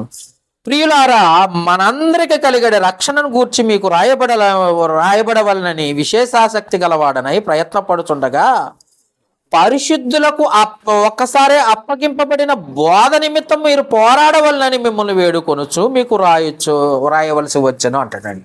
అంటే మనం ఇప్పుడు పోరాడాల్సింది దేని మీద అంటే పరిశుద్ధులకు అప్పగింపబడిన సత్యవాక్యము కొరకు పోరాడాలి. ఎందుకంటే అబద్ధ ప్రచారాలు ఎక్కువైపోయినాయి ఈ మధ్యకాలంలో. ఏమండి, అర్థమవుతుందా? వాక్యము ఉన్నది ఉన్నట్టుగా బోధించే వాళ్ళు తక్కువైపోయారు. వీళ్ళ మీద యుద్ధం చేయాలట ఇప్పుడు మనం. అబద్ధ ప్రచారాలు చేసే వాళ్ళు ఎక్కువైపోయారు. అబద్ధ బోధకులు ఎక్కువైపోయారు. అబద్ధ క్రైస్తవులు ఎక్కువైపోయారు. అర్థమవుతుందా? ప్రవక్తలని చెప్పుకుంటున్న వారు ఎక్కువైపోయారు. వీళ్ళ మీద ఇప్పుడు పోరాటం చేయాలట. మనం చేయాల్సింది ఏంటో తెలుసా? బోధ కొరకు, సత్యమైన బోధ కొరకు, పరిశుద్ధులకు ఒక్కసారి అప్పగింపబడిన బోధ కొరకు పోరాడాలి. ఎంతమంది పోరాడుతున్నారు? సత్యం చెప్పేది ఎవరు? సత్యమే చెప్పే వాళ్ళు ఉన్నట్లయితే పాలవంచలో 500 చర్చిలు ఉన్నాయంట. మీకు తెలుసో లేదు? ఎన్ని చర్చిలు ఉన్నాయి పాలవంచల? ఎన్ని ఉన్నాయి? 500 చర్చిలు ఒక పాలవంచ సిటీలోనే.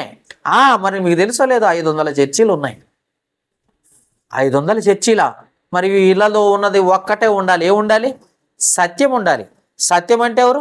ప్రభువైన యేసుక్రీస్తు. ఆయన వాక్యమే సత్యం. అందరిలో ఉందా అంటే అందరిలో లేదు. ఎవరికి తోచిన బోధ వాళ్ళు చేసుకుంటూ పోతున్నారు. ఈ ఎవరికి నచ్చిన బోధ అసలు లోకంలో అయితే ఇంకా ఎక్కువ. అందుకే ఒక్కసారి అప్పగింపబడిన బోధ నిమిత్తం మీరేం చేయాలట? పోరాడాలి. వాక్యం కొరకు యుద్ధం చేయాలి. నిజాన్ని చెప్పడానికి యుద్ధం చేయాలి. నిజమైన క్రీస్తు సంఘం ఒక్కటని చెప్పడానికి యుద్ధం చేయాలి. ఎవరు చేస్తున్నారు? కాంప్రమైజ్ అయిపోతున్నారు. వాళ్ళు మనోళ్ళే, వీళ్ళు మనోళ్ళే. ఎవరిని కాదంటాం బ్రదర్. వాళ్ళు వెరాక అయితేనేమి, బాప్టిస్ట్ అయితేనేమి, వాళ్ళ విశ్వాసం వాళ్ళదే, మన విశ్వాసం మనదట. విశ్వాసం ఒక్కటే అని రాయబడింది ఎఫెసీయులకు రాసిన పత్రిక 4:4 కానీ వారి విశ్వాసం వేరు, మన విశ్వాసం వేరని కాంప్రమైజ్ అయిపోయిన ప్రతివాడు దేవుని సైనికుడిగా ఉండడు. దేవుని సైనికుడిగా, దేవుని యెహోవా సైన్యంగా ఉండాలంటే ఆయన బోధ నిమిత్తం పోరాడాలి. ఆయన బోధ కొరకు పోరాడాలి. నిజాన్ని ఒప్పించడం కొరకు పోరాడాలి. అవసరమైతే నిజాన్ని ఒప్పించడం కొరకు చావటానికి కూడా సిద్ధపడాలి. అర్థమైందా? చావటానికి సిద్ధపడాలి. అలాంటి వాళ్ళు ఉన్నారా? ఉన్నారు. మరి నీకు తెలుసో లేదా? బైబిల్లో ఉన్నారు. వాళ్ళంతా క్రైస్తవులుగా. స్టెఫన్ అయితే రాళ్ళు, నువ్వు నిజం చెప్పినందుకు రాళ్ళు తీసుకొని కొట్టి చంపారు. స్టెఫన్ ఎందుకు చంపారు?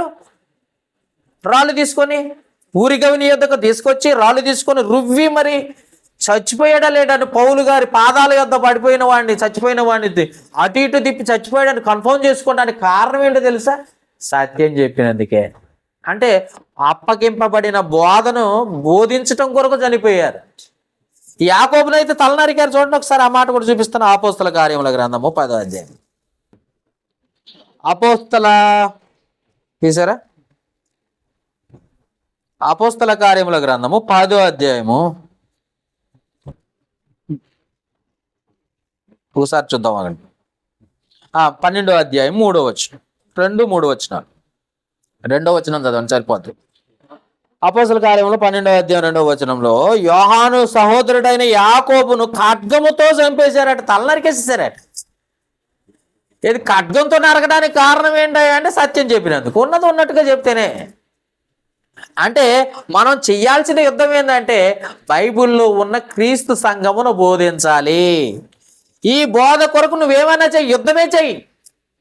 మన ప్రభు అయిన యేసుక్రీస్తు కూడా ఉన్నది చెప్పడానికే వచ్చాడు, సత్యమును బోధించడానికి వచ్చాడు. ఆ రోజు సిలువ వేయబడ్డాడు.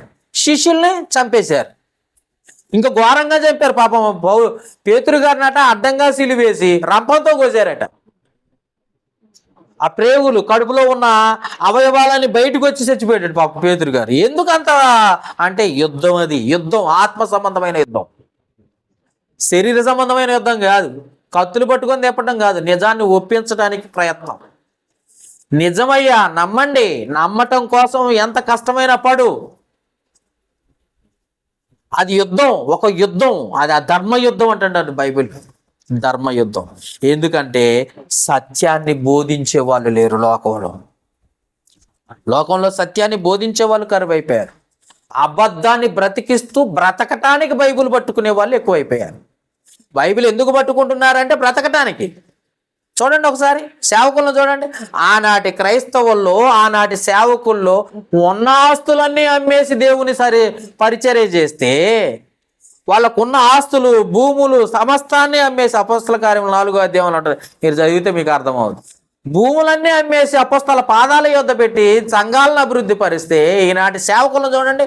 ఒక్కొక్కడు ₹1,00,00,000 కారు, ఏసీలో తప్ప బాడీ గార్డ్స్ని పెట్టుకొని తిరుగుతున్నారు. సేవకుడికి బాడీ గార్డ్సా? సెలబ్రిటీ ఏమన్నా? యేసు ప్రభువుకు బాడీ గార్డ్స్ ఉన్నారా? ఈనాటి సేవకుల్లో బాడీ గార్డ్స్ ఉన్నారు. ఎందుకో తెలుసా? వీళ్ళు డబ్బు కోసము, డబ్బును సంపాదించుకోవటం కోసమే, కేవలము డబ్బు సంపాదించుకోవటం కోసమే బైబిల్ పట్టుకున్న క్రైస్తవులు. కమర్షియల్ పాస్టర్స్ వీళ్ళు, మామూలు పాస్టర్లే కాదు. ఒక ఆయన ఉన్నాడు హైదరాబాద్లో, కలవరి టెంపుల్ సతీష్ పాల్ గారు. ఒక ఫోటో, ఒక సెల్ఫీ గట 10,000 అట. ఒక సెల్ఫీ, ఆయనతో ఫోటో దిగినందుకు ₹10,000. ఏంటి ఆయన సెలబ్రిటీ అని పరలోకానికి తీసపోతాడా? యేసు ప్రభువే అలా ఇవ్వలేదే. ఈనాటి వాళ్ళంతా డబ్బు కోసం పనిచేసే వాళ్ళే తప్ప దేవుని కోసం, ఎలాంటి దేవుని కోసం సైన్యంగా బ్రతికే వాళ్ళు కరువైపోయారు. అందుకే ఇలాంటి వారందరూ కూడా ఎలాంటి అంటే గొప్పగా బ్రతకాలి, గొప్పగా ధనవంతుడిగా బ్రతకటం కోసమే తప్ప నిజమైన సేవకునిగా, నిజమైన ఆనాటి క్రైస్తవులుగా లేదా సేవకులుగా మన ప్రభువైన యేసుక్రీస్తుని చూడండి, ప్రతి గ్రామానికి నడుచుకుంటూ వెళ్ళి సువార్త ప్రకటించినట్లుగా మనం చూస్తున్నాం. వీళ్ళు కారు లేనిది, ఏసీ లేనిది బయట అడుగు పెట్టే క్రైస్తవులు లేదా సేవకులు కానే కాదు. కాబట్టి జ్ఞాపకం చేసుకోండి. అందుకే సత్యము లేదు, అబద్ధం మాత్రమే రాజ్యం వెళ్తుంది. లోకములో ఉన్నదంతయు అబద్ధమే. కాబట్టి జ్ఞాపకం చేసుకోండి. మనం పోరాడవలసినది ఏంటి? మళ్ళొకసారి చదువుదాం. యోధా రాసిన పత్రికలో, ప్రియులారా, మనకందరికి కలిగడు రక్షణను గూర్చి, ఒకళ్ళకి కాదు మన అందరికి కలిగడు రక్షణ గూర్చి మీకు రాయవలనని విశేషాశక్తి గలవాలని ప్రయత్నపడుచుండగా పరిశుద్ధులకు ఒక్కసారి అప్పగింపబడిన బోధ నిమిత్తము, క్రీస్తు సంఘ బోధ నిమిత్తం పోరాడాలంటే ఎవరు దొరికినా, ఎక్కడ దొరికినా దేవుని మహాకృపని బట్టి దేవుడు నన్ను వాడుకున్నాడు యవన కాలంలో. ఎందుకనంటే నేను ఎప్పుడైతే స్వార్థికునిగా బైబిల్ ట్రైనింగ్ అయ్యి వచ్చానో అప్పుడే ఎవరు దొరికినా, ఎంత గొప్పవాడినిగా దొరికినా సరే వాళ్ళకి సత్యాన్ని, క్రీస్తు సంఘాన్ని పరిచయం చేసేవాడు, ఉన్నది ఉన్నట్టుగా బోధించేవాడు. వాళ్ళు నన్ను ప్రేమించకపోని, వాక్యం వినకపోని, బోధించాల్సిన బాధ్యత నాకుంది కాబట్టి నేను బోధిస్తాను. వాళ్ళు ఎలాంటి వారైనా సరే నన్ను కొట్టని, తిట్టని, ఎన్ని రకాల ప్రయత్నాలు అయినా చేయండి. కొన్ని చోట్ల అయితే నన్ను మెళ్ళబట్టుకొని గెంటేశారు, కొన్ని చోట్ల నేను తన్నారు ప్రార్థన చేస్తుంటే, కొన్ని చోట్ల నా మీదకి రాళ్ళు విసిరారు. అయినా కానీ సత్యాన్ని విడిచిపెట్టిపోవద్దు. మనం పోరాటమే వాక్యం కొరకు. కనుక జ్ఞాపకం చేసుకోండి, ఈనాటి క్రైస్తవుల్లో కానీ, ఈనాటి సేవకుల్లో కానీ, ఈనాటి దేవుని యొక్క సైనికుల్లో కానీ, సైన్యంలో కానీ అలాంటి సేవకులు లేరు. అందుకే ఏమంటున్నాడు చూద్దాం. అలాంటి పోరాటం ఎవరెవరు చేశారో చూద్దాం ఒకసారి. అదే యోధా రాసిన పత్రిక 1వ అధ్యాయం ఉంది, 14వ వచనం నుండి చదువుదాం. ఎవరెవరు ఆ సువార్త బోధ కోసం పోరాటం చేశారో చూద్దాం. ఆ వాక్యం కోసం, ఉన్నది ఉన్నట్టుగా బోధించటం కోసం పోరాటం చేసిన వాళ్ళు ఎవరెవరో చూద్దాం ఒకసారి. చూడండి ఒకసారి అన్నమాట. దొరికిందా? యోధా రాసిన పత్రిక, ఆదాము మొదలుకొని 7వ వాడైన హానోకు కూడా వీరిని గూర్చి ప్రవశించి ఇట్లా, నేను ఇదిగో అందరికీ తీర్పు తీర్చుటకును వారిలో భక్తిహీనులందరినీ భక్తిహీనముగా చేసి, బాగా గుర్తుపెట్టుకోండి ఈ మాటను, భక్తిహీనులందరినీ అందరూ భక్తిహీనముగా చేసి వారి భక్తిహీన క్రియలన్నిటినీ గూర్చి భక్తిహీనులైన పాపులు తనకు విరోధముగా చెప్పిన కఠినమైన మాటలను గూర్చి వారిని ఒప్పింప చేయాలి. అది ఏం చేయాలట? ఒప్పింప చేశారట ఒకప్పుడు. తర్వాత శిష్యులు ఏం చేశారు? ఒప్పింప చేశారు. మన ప్రభు అయిన యేసుక్రీస్తు ఏం చేశాడు? ఒప్పింప చేశాడు. ఈనాటి క్రైస్తవులు ఒప్పింప చేయటం వదిలిపెట్టేసి కాంప్రమైజ్ అయిపోతున్నారు. ఇది నిజమని చెప్పరు, అట్లనే అబద్ధమో చెప్పరు, తటస్థంగా ఉంటారు. నిజము బోధించిన వాడే ఆయన సైనికుడు, నిజము కొరకు పోరాడిన వాడే ఆయన సైనికుడు అవుతాడు. అంతేగాని నీకు నచ్చినప్పుడు, నీకు గుర్తొచ్చినప్పుడు ఏదో చెప్పాలి కాబట్టి చెప్పటం కాదు. ముందు చెప్పాల్సిన పనే ఇది. నువ్వు పోరాడాల్సిందే దీనికోసం. దేవుడు నేను ఎన్నుకున్నదే దీనికోసం. అందుకే ఏమంటున్నాడు ఒకసారి చూడండి. ఒకసారి ఒప్పించుటకును ప్రభువు తన వేలాది దూతల పరివారముతో వచ్చెను అన్నట్టు రాయబడింది. వేలాది పరివారం మనమా? ఒప్పింప చేయడానికి వచ్చామా? ఏమన్నా ఒప్పింప చేస్తున్నామా? ఎవరికైనా పక్కింటి వాళ్ళకి చెప్తున్నాం వాక్యాన్ని? అమ్మా, బైబిల్లో ఉన్నది ఒక్కటే సంఘం, ఆ సంఘమేలో ఉంటేనే రక్షణ. బైబిల్లో ఉన్నది ఒక్కటే మార్గం, అది మతం కాదు, మార్గం. ఆ మార్గంలో ఉంటేనే పరలోకం పోతాం. బైబిల్లో ఉన్నది ఒక్కటే రక్షణ, అది పాప క్షమాపణ నిమిత్తం ప్రభువైన యేసుక్రీస్తు నామములో బాప్తిసం పొందిన వాడికి ఆ రక్షణ. ఒక్కటే బాప్తిసం. బాప్తిసం ఒక్కటే, రక్షణ ఒక్కటే, విశ్వాసం ఒక్కటే, ప్రభువు ఒక్కటే, తండ్రి అయిన దేవుడు ఒక్కటే, ఒక్కటే ఒక్కటే ఒక్కటే అంటే మా ఊర్లోనండి కొన్ని సంఘాలు ఉన్నాయండి అని చెప్తాడు. ఒక్కటే, చర్చి కూడా ఒకటే, సంఘం ఒక్కటే. కానీ దానికోసం చెప్పేవాళ్ళు కరువైపోయారు. అది నిజమని చెప్పేవాళ్ళు, ఆ యుద్ధం చేసేవాళ్ళు కరువైపోయారు, సోమరిపోతులు అయిపోయారు. ఆదివారం నాడే చర్చి, మిగతా రోజులు సోమరితనం, తినటం, పడుకోవటం, తినటం, ఉద్యోగం చేయటం, ఇదే తప్ప. తినటం, వ్యాపారం చేసుకోవటం, తినటం, పనికి వెళ్ళిపోవటం తప్ప. దేవుని కొరకు నిలబడాలి, దేవుని కొరకు యుద్ధం సైనికుడిగా ఉండాలి అని బోధించే వాళ్ళు, ఒప్పింపచేసే వాళ్ళు కరువైపోయారు. పైగా పాట ఎలాంటి పాట పాడతారు తెలుసా? యేసుతోటి వేగాను పోదమా. పోయి గెలవాలట, గెలవాలి, యుద్ధము గెలవాలి అని పాట పాడటం అయితే వచ్చు, కానీ ఆ యుద్ధంలో పాల్గొనాలి. ఆ పాల్గొనే యుద్ధము ఆ ధర్మ సంబంధమైనది, అది వాక్య సంబంధమైనది అని పోరాటం చేసేవాళ్ళు కరువైపోయారు. ఆ పోరాటం చేసేవాళ్ళు కరువైపోయారు. అందుకే పౌలు గారికి ఇలాంటి వాళ్ళని చూసి కోపం వచ్చి ఒక మాట రాయబడింది. చూద్దాం ఒకసారి. ఫిలిప్పీలకు రాసిన పత్రిక, ఫిలిప్పీలకు రాసిన పత్రిక 1 అధ్యాయము, 1వ అధ్యాయము 15, 16, 17 వచనాలు కలిసి ఉన్నాయి. చదవండి. పౌలు గారు చెప్తున్న మాట, మంచి మాట. ఫిలిప్పీలకు రాసిన పత్రిక. కొందరు అసూయ చేతను, కలహబుద్ధి చేతను, మరి కొందరు మంచి బుద్ధి చేతను ఎలాగో ప్రకటిస్తున్నారట. అసూయ, వాడు ప్రకటిస్తే నేను ప్రకటించలేనా? వాడే చేస్తాడా, నేను చేయలేనా?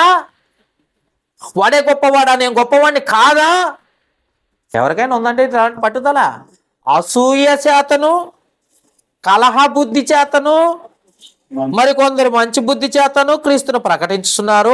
వారైతే నా బంధకములో కూడా నాకు శ్రమలో తోడు చేయవలనని తలంచుకొని, నన్ను ఇబ్బందులు పెట్టాలన్నా తలంచుకొని శుద్ధ మనసుతో కాక కక్షతో క్రీస్తును ప్రకటించుచున్నారు. కక్షతో కూడా ప్రకటిస్తున్నారట. వీరైతే నేను సువార్త పక్షంలో వాదించుటకును నియమింపబడి ఉన్నానని ఎరిగి ప్రేమతో ప్రకటించుచున్నారు. ఆయననేమి 18వ వచనం, నీచ చేతనే గాని సత్యము చేతనే గాని ఏ విధము చేతనైనను క్రీస్తు ప్రకటించుచున్నాడు, అందుకు నేను సంతోషించుచున్నాను, ఇక ముందును సంతోషించును. ఏ విధము చేతనైతేనేమి క్రీస్తు సంఘము గొప్పదని ప్రకటించడం గొప్ప. ఆ పోరాటంలో ఉండటం గొప్ప, ఆ పోరాటం చెయ్యటం గొప్ప. దాని కొరకు ప్రాణాలు పోగొట్టుకున్న సైనికులను చూడు, యేసుక్రీస్తు శిష్యులను చూడు, పరిచారకులను చూడు, స్టెఫన్ను చూడు, యాకోబును చూడు, పేతురును చూడు. ఆదిమ సంఘము చూడండి, చిన్న భిన్నమైన సంఘాన్ని చూసాం మనం అపోస్తల కార్యంలో 8వ అధ్యాయంలో. అలాంటి సంఘాల్లో ఉండి ప్రాణాలు అర్పించిన సేవకులను చూస్తున్నాం, విశ్వాసులను చూస్తున్నాం. ఈనాటి సేవకుల్లో, సంఘాల్లో చూస్తే విశ్వాసులు ఎలా ఉన్నారంటే ఆదివారానికి మాత్రమే పరిమితమైన క్రైస్తవులు. ఇలాంటి వారు దేవునికి సైనికులా? ఆలోచించండి. ఇలాంటి వారు సువార్త ప్రకటిస్తారా అండి? దేవుని ప్రభు మాటలకు వ్యతిరేకమైన వారిని ఒప్పింప చేయటానికి యుద్ధం చేయాలని ప్రభు చెబుతుంటే, సత్యానికి వ్యతిరేకంగా ఉన్న వారిని ఒప్పింప చేయడానికి యుద్ధం ప్రకటించమని చెబుతుంటే మాకెందుకు అనుకునే వాళ్ళే తప్ప. ఏమన్నాడు చూడండి ఒకసారి. పేతురు రాసిన పత్రిక, బైబిల్ ఉన్న వారందరూ తీయండి. పేతురు రాసిన మొదటి పత్రిక 2వ అధ్యాయము 15వ వచనం చూడండి ఒకసారి. దేవుని చిత్తం అంటే కూడా ఇలాగ తెలియదు పాపం.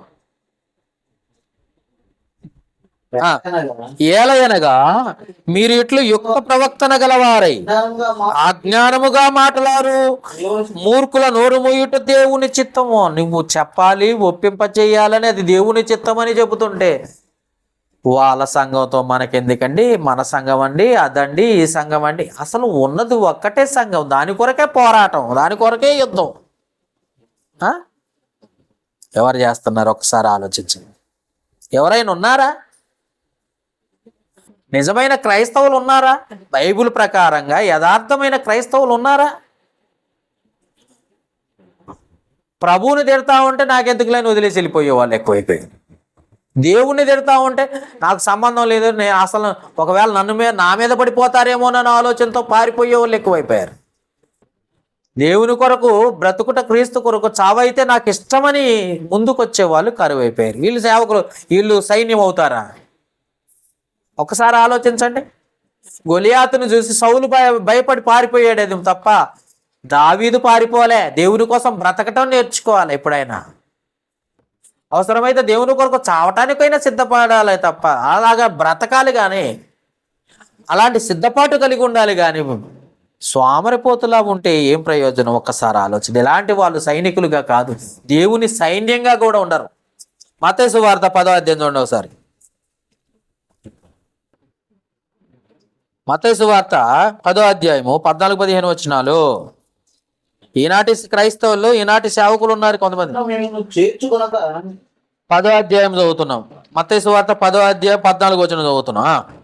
ఎవడైనను మిమ్మల్ని చేర్చుకొనక మీ మాటలు వినకుండాని అల్లా మీరు ఆ ఇంటినైనను ఆ పట్టణమునైనను విడిచిపోనప్పుడు మీ పాదధూళి తులిపివేయండి అంటే నేను 10 సార్లు చెబుతా వాక్యాన్ని అంటాడు. అవసరమైతే ప్యాన్ నీళ్లు కొట్టించుకునే వాళ్ళు ఎక్కువైపోయారు ఈ మధ్య కాలంలో. ప్యాన్ నీళ్లు కొట్టించుకోవటం, ఒళ్ళు ఏమంటారంటే కొల్ల పొడిపించుకోవటం, ఇంకా చెప్పాలంటే తన్నించుకోవటానికి ఎక్కువైపోయారు వీళ్ళు. ధర్మం యుద్ధం, దేవుడు చెప్తున్న యుద్ధం కాదు వీళ్ళు.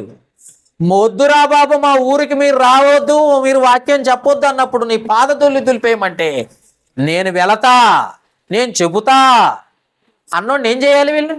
దేవుడు ఏం చెప్పాడు, వీళ్ళు ఏం చెప్తున్నారు ఈనాటి క్రైస్తవులు? అవును, సువార్త ప్రకటించడం అంటే ఏంటో కూడా తెలియదు వీళ్ళకి. సువార్త ఎలా ప్రకటించాలో కూడా తెలియని క్రైస్తవులు అయిపోయారు. ఈనాటి క్రైస్తవులు ఎలా ఉన్నారంటే సువార్త ప్రకటించటం కూడా తెలియని క్రైస్తవులు ఎక్కువైపోయారు. అందుకే ప్యాన్ నీళ్లు కొట్టించుకుంటారు, అవసరమైతే వాళ్ళ దేవుడి దగ్గర గుండు కొట్టించుకుంటారు. అవసరమైతే ఏం చేస్తారంటే మా దేవుడు జై శ్రీరామ్ అంటవా అల్లవా అంటే అంట ఈ పాస్టరే అంటాడు ముందు, ఎక్కడ కొట్టి చంపుతారేమో అనేసి. మరి నీకు వాక్యమే తెలియనప్పుడు, స్వార్థ ఎలా ప్రకటించటమో నీకు తెలియనప్పుడు, అసలు రావద్దురా నాకు వాక్యం చెప్పొద్దురా అన్న వాడి దగ్గరికి వెళ్ళి ఎందుకు చెప్పాలి నువ్వు? నీ పాదధూళి దులిపే చాలు నేను చూసుకుంటానంటున్నాడు దేవుడు. నీకెందుకు ఆ పని? అర్థమవుతుందండి? గ్రామానికి చెప్తే ఒక బోర్డులు పెడుతున్నారు ఈ మధ్యకాలంలో, మేమంతా హిందువులము, మా వేరే మతాన్ని మేము చేర్చుకోము, మాకు వచ్చి క్రైస్తవులను మేము మార్చొద్దు అని చెప్పేసి అలాంటి వారికి మేము రానివ్వమని బోర్డు పెడితే ఆ బోర్డును చూసి ఫోటో తీసి ఆడు ఊర్లోకి పోయి వాళ్ళందరితోటి తన్నులు తినే పరిస్థితికి వచ్చేసారు ఈరోజు సేవకులు అలాగే ఉన్నారు, విశ్వాసులు కూడా అలాగనే ఉన్నారు. అందుకే కదా ఇలాంటి పరిస్థితులు. అరే బాబు, వాళ్ళని నువ్వు గౌరవించు, వాళ్ళు నిన్ను గౌరవిస్తారు. వాళ్ళ గుడుల దగ్గరకు, వాళ్ళ దేవాలయాల దగ్గరికి వెళ్ళి రా, నీకెందుకు రా బాబు సువార్త? అవునా? ఆ మధ్యకాలంలో తిరుపతిలో వెళ్ళి తిరుపతికి వెళ్ళి అక్కడ బోధిస్తున్నారట, పట్టుకొని ఇంకా కొట్టలే. ఇట్లాంటి వాళ్ళే కదా దుర్మార్గులు. సువార్త ఎలా ప్రకటించాలో తెలియదు, బైబిల్ ఎలా చదవాలో తెలియదు, బైబిల్ ఏం చెప్తుందో అర్థం కాదు వీళ్ళకి. అందుకే నిన్ను చేర్చుకోకపోతే నువ్వు చెయ్యి, అంతే. నువ్వేం చేయాలి? పాదధూళి తులిపేయి. అంతేగాని నేను పదే వాళ్ళ ఇంటికి వెళ్ళి నేను చెబుతా, పదే వాళ్ళని మారుస్తా. ఇంతకుముందు మన దగ్గర ఒక మూర్ఖుడు ఉండేవాడు పాప, ఒక్కసారి చెబితే వినడం, 10 సార్లు చెప్పాలంటాడు. అందరి హేళన చేసేవాళ్ళే అలాంటి వాడిని. అందుకే ఏమంటున్నాడు ఒకసారి జాగ్రత్తగా మళ్ళీ చదువుదాం మాట. మత్తయి సువార్త 10వ అధ్యాయం 14వ వచనంలో, ఎవడైనను మిమ్మల్ని చేర్చుకొనక మీ మాటలు వినకుండిని ఎడల ఆ ఇంటినైనను ఆ పట్టణమునైనను విడిచిపోవునప్పుడు మీ పాదధూళి తులిపేయండి రా బాబు అంటే పద్దాక ఇంటి చుట్టూ తిరుగుతానంటవేంది? వాక్యం చెప్తానంటవేంది? వాడు అసలు వద్దురా నీ వాక్యం అంటుంటే, అసలు నువ్వు నా ఇంటి ముందుకే రావద్దు అంటుంటే నువ్వు పాదధూళి తులిపేయకోకుండా, ప్రభువుకి అప్పగించకుండా నేను వెళ్తా, నేను చూస్తా అని వాక్యం చెప్తా, వాడిని మారుస్తా. ఏంది నువ్వు మార్చేది? వాడు నిన్ను కొట్టకుండా ఆపు. ఇలా తయారైపోయారు సేవకులు. ఏమంటున్నాడే చూద్దాం ఒకసారి మళ్ళీ ఆ మాట. 15వ వచనం మళ్ళీ మర్చిపోయారు మత్తయి సువార్తలో 10వ అధ్యాయం 15వ వచనం. విమర్శ దినమందు ఆ పట్టణపు గతి సొదొమ గొమొర పట్టణ ప్రదేశములను గతి వారవదగినదై ఉండునని నిశ్చయముగా నేను చూసుకుంటా. నేను బూడిద చేత్తవాడిని, నువ్వు వదిలిపెట్టు నానా, పాదధూళి వదిలిపెట్టును అని చూసుకుంటా అంటున్నాడు దేవుడు. 10 సార్లు పోయి వాక్యం చెప్తానని తన్నులు తిని వస్తానని అట్టు వీడు సేవకుడు. క్రైస్తవులుగా నువ్వు ధర్మయుద్ధం చెయ్యి, అంతేకాని వద్దన్న కాడికి 10 సార్లు పోతా, నేను చెప్తా అని దెబ్బలు తినబాకు, ప్యాడ్ నీళ్ళు కొట్టించుకోమాకు, కారం ముఖం మీద కారం వేసారట ఒక చోట, అలా చేయబాక. చెప్పింది మాత్రం దేవుడు చెప్పిందే చెయ్యి. నీకు నచ్చిందంతా చేసుకుంటూ పోయి దేవుని పేరు చెప్పుకో, అది దేవునికి అస్సలు నచ్చదు. సువార్త ఎంతవరకు ప్రకటించాలో, ఎలా ప్రకటించాలో ఈ దేశంలో ఉన్న కొన్ని చట్టాలు ఉన్నాయి. ఆ చట్ట ప్రకారం నువ్వు నడుచుకోవాలి, ఎందుకంటే అధికారులకు నువ్వు లోబడాలి. అంతేగాని నీకు నచ్చినట్టుగా నువ్వు వాళ్ళ దేవాలయాల దగ్గరికి వెళ్తాను, కరపత్రాలు పంచి పెడతాను, నేను సువార్త ప్రకటిస్తాను అన్నావు అనుకో, అది యుద్ధం కాదు, అవమానించే పరిస్థితి, దేవుణ్ణి అవమానపరిచే పరిస్థితి. అర్థమైందా? ఇంకా వీళ్ళు ఏమని చెప్తారో తెలుసా? లోతు బిడ్డలను తీసుకొస్తున్నారు ఈ మధ్యకాలంలో బాగా. ఫేస్బుక్లో ఈ దుర్మార్గులు బైబిల్ తెలియదు, సరిగ్గా చదవరు, దేవుని హేళన చేయడానికి కొంతమంది తయారయ్యారు భ్రష్టులు. ఎందుకంటే వాళ్ళకు ఫుల్లుగా కేంద్ర ప్రభుత్వం డబ్బులు ఎత్తుంది, ఎంత డబ్బులు కావాలంటే అంత తీసుకోండి. అసలు క్రైస్తవం అంతా తప్పు అని చెప్పేయండి అని చెప్పేసి వాళ్ళకి డబ్బులు పంపిస్తుంటే వీళ్ళు ఏం చెప్తున్నారు? బైబిల్ పైపైన చదివేసి లోతు బిడ్డలు తన తండ్రితో వ్యభిచారం చేశారు, ఇలాంటిది మాటలు బైబిల్లో రాస్తారా, అది పరిశుద్ధ గ్రంథమేనా అని దీర్ఘాలు తెస్తున్నారు. ఓరి పనికి మాలోలారా, మీకు వాక్యమేం తెలుసురా నాయన? వాక్యం తెలిసిన వాడిని అడుగు. బైబిల్లో మంచి రాయబడింది, చెడు రాయబడింది. మంచి చేసిన వాడి మంచితనం రాయబడింది, చెడు చేసిన ఆ చెడ్డతనం రాయబడింది. కాబట్టి అది పరిశుద్ధ గ్రంథం. ఏ గ్రంథాలకు పరిశుద్ధ గ్రంథం అన్న పేరు రాలేదు, ఒక బైబిల్ గ్రంథానికి తప్ప. అంత ధన్యత ప్రపంచ దేశాలన్నీ కూడా ఒప్పుకున్నాయి. ఈ ఒక్క మాటే తీసుకున్నావా? నీకు నచ్చింది మిగతాయి లేవా? మంచి మాటలు లేవా? దేవుడు ఏమైనా తప్పు అంటే ఒక సెక్షన్ వరకే ప్రజలను మాత్రమే ఆకర్షించటం అని దేవుడు రాయాల. ప్రతి మానవాళికి, ప్రతి జనానికి, ప్రతి వంశానికి, ప్రతి భాష మాట్లాడువానికి అందరికీ పరిశుద్ధ గ్రంథం అర్థం కావాలని దేవుడు రాయించాడు. అందుకే అందుట్లో మంచి ఉంది, చెడు కూడా ఉంది. మంచి చేసిన మంచి చదువుతావా? చెడు చేసాడు వాడు చెడ్డగా ఉన్నాడు కనుక నువ్వు వాడిలా బతకొద్దని రాశాడు. ఎప్పుడన్నా విన్నావా? వాళ్ళ గురించే రాయబడింది రోమీలకు రాసిన పత్రిక 12వ అధ్యాయం 2వ వచనంలో, ఈ లోక మర్యాద చొప్పున నడవక అని. ఈ లోకంలో అలాంటి వారు ఉన్నారు, అలాంటి మర్యాదను పాటిస్తున్నారు, తండ్రి దగ్గరకు పోతున్నారని. అలా నడవద్దని రాయబడింది. అది వదిలిపెట్టేసి ఆ ఒక్కట చదువుకోనేసి బైబుల్ తప్పు. ఏమండి, ఇలాంటి మూర్ఖులు ఉన్నారు. నువ్వు సత్యాన్ని నేర్చుకొని బోధించాల్సిన బాధ్యత కలిగి ఉంది. ఇంకోటి అంటాడు, అది బూతుల పుస్తకం అంట. బూతుల పుస్తకమా? లెగితే న్యూస్ ఛానల్ చూడు, ఎన్ని బూతులు మాట్లాడుతున్నారా? న్యూస్ ఛానల్ చూడు, ఎన్ని బూతులో, ఎన్ని రకాల బూతులు కనపడుతున్నాయో. అన్ని నీకు కనపట్టలేదు, కానీ బైబిల్ మాత్రమే కనపడుతుంది ఈ దుర్మార్గుడికి. ఎందుకంటే మనుషుల్ని హెచ్చరిక చేసింది, ఎలా బ్రతకాలో నేర్పిస్తుంది, ఎలా బ్రతకకూడదో కూడా రాయబడింది బైబిల్. అందుకే సత్యాన్ని ఒప్పింప చేయాలి, దాని కొరకు పోరాటం చేయాలి. వాక్యం కొరకు నేను సేవకున్నని నలుగురిని పోగేసుకొని లేని మాటలు చెప్పి వాడున్నాడు ఎక్కడ ఇంకొకడు ఉన్నాడు దుర్మార్గుడు. చెయ్యి ఊపితే కింద పడేసేటట్టు వాడు, జనాలందరినీ కింద పడేసుకుంటే డబ్బులు సంపాదిస్తాడు వాడు ఒక గొప్ప సేవకుడు. ఆలోచించండి, యేసు ప్రభు ఎవరినైనా కింద పడేశాడా? పోనీ శిష్యులు ఎవరినైనా కింద పడేశారా ప్రార్థన చేసి? ఈనాడు క్రైస్తవుల్లో సేవకులు పడేస్తున్నారు ఎక్కువగా, కుప్పలుగా. ఇలాంటి భ్రష్టుల్ని నమ్ముతున్నారు.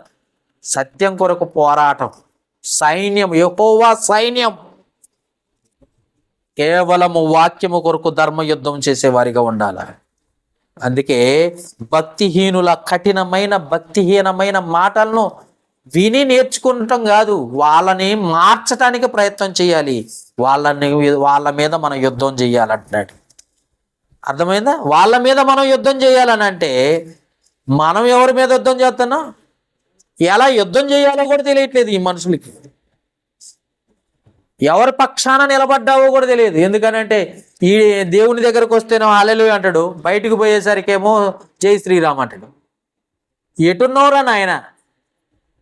ఇలాంటి క్రైస్తవులు ఉన్నారు లోకంలో, జాగ్రత్త. అందుకే కీర్తన గ్రంథం దేవుడు కుమారులను ఎందుకు ఇస్తున్నాడు చూడండి. కీర్తన గ్రంథం 127వ అధ్యాయం 5వ వచనం చదవండి, 3వ వచనం చదువుతారా? చదవండి, మీకు అర్థమవుతాయి. కుమారులు యెహోవా అనుగ్రహించు స్వాస్థ్యము, గర్భఫలము ఆయనిచ్చు బహుమానమే. యవన కాలమందు పుట్టిన కుమారులు బలవంతుని చేతులు, దేవుని చేతుల్లో బాణముల వంటి వారిగా ఉండాలి. వారితో తన అంబుల పొదని నింపుకున్నవాడు ధన్యుడు. ఎవరు నింపుకుంటున్నారు? దేవుడు నింపుకుంటున్నాడట. అట్టివారు సిగ్గుపడక గుమ్మములో తమ విరోధులతో వాదించేటట్లుగా తయారు చేయాలట నీ పిల్లల్ని. నువ్వే నేర్చుకోకపోతే నీ పిల్లలు ఏమో నేర్చుకుంటారా? నువ్వే సత్యానికి కట్టుబడలేవు, నువ్వే సరైన క్రీస్తు సంఘ సభ్యుడిగా లేవు, నువ్వే వాక్యం సరిగా నేర్చుకోలేని పరిస్థితి, నువ్వే దేవుని సన్నిధిలో మోకరించలేని పరిస్థితి, నువ్వే ఆదివారం క్రమం తప్పకుండా రాలేని పరిస్థితి. నీ పిల్లలు యుద్ధం చేసేవారిగా ఉంటారా? దేవుని సేవకులుగా ఉంటారా? సైన్యంగా ఉంటారా? ఆలోచించండి. ఇందాకేం చదువుకున్నా? తిమోతికి రాసిన ఏమన్నాడండి అక్కడ? తిమోతికి రాసిన 2వ పత్రిక ఎంత చదువుకున్న మాట ఏంటి? బైబిల్ పట్టణంగా తిమోతికి రాసిన 2వ పత్రికలో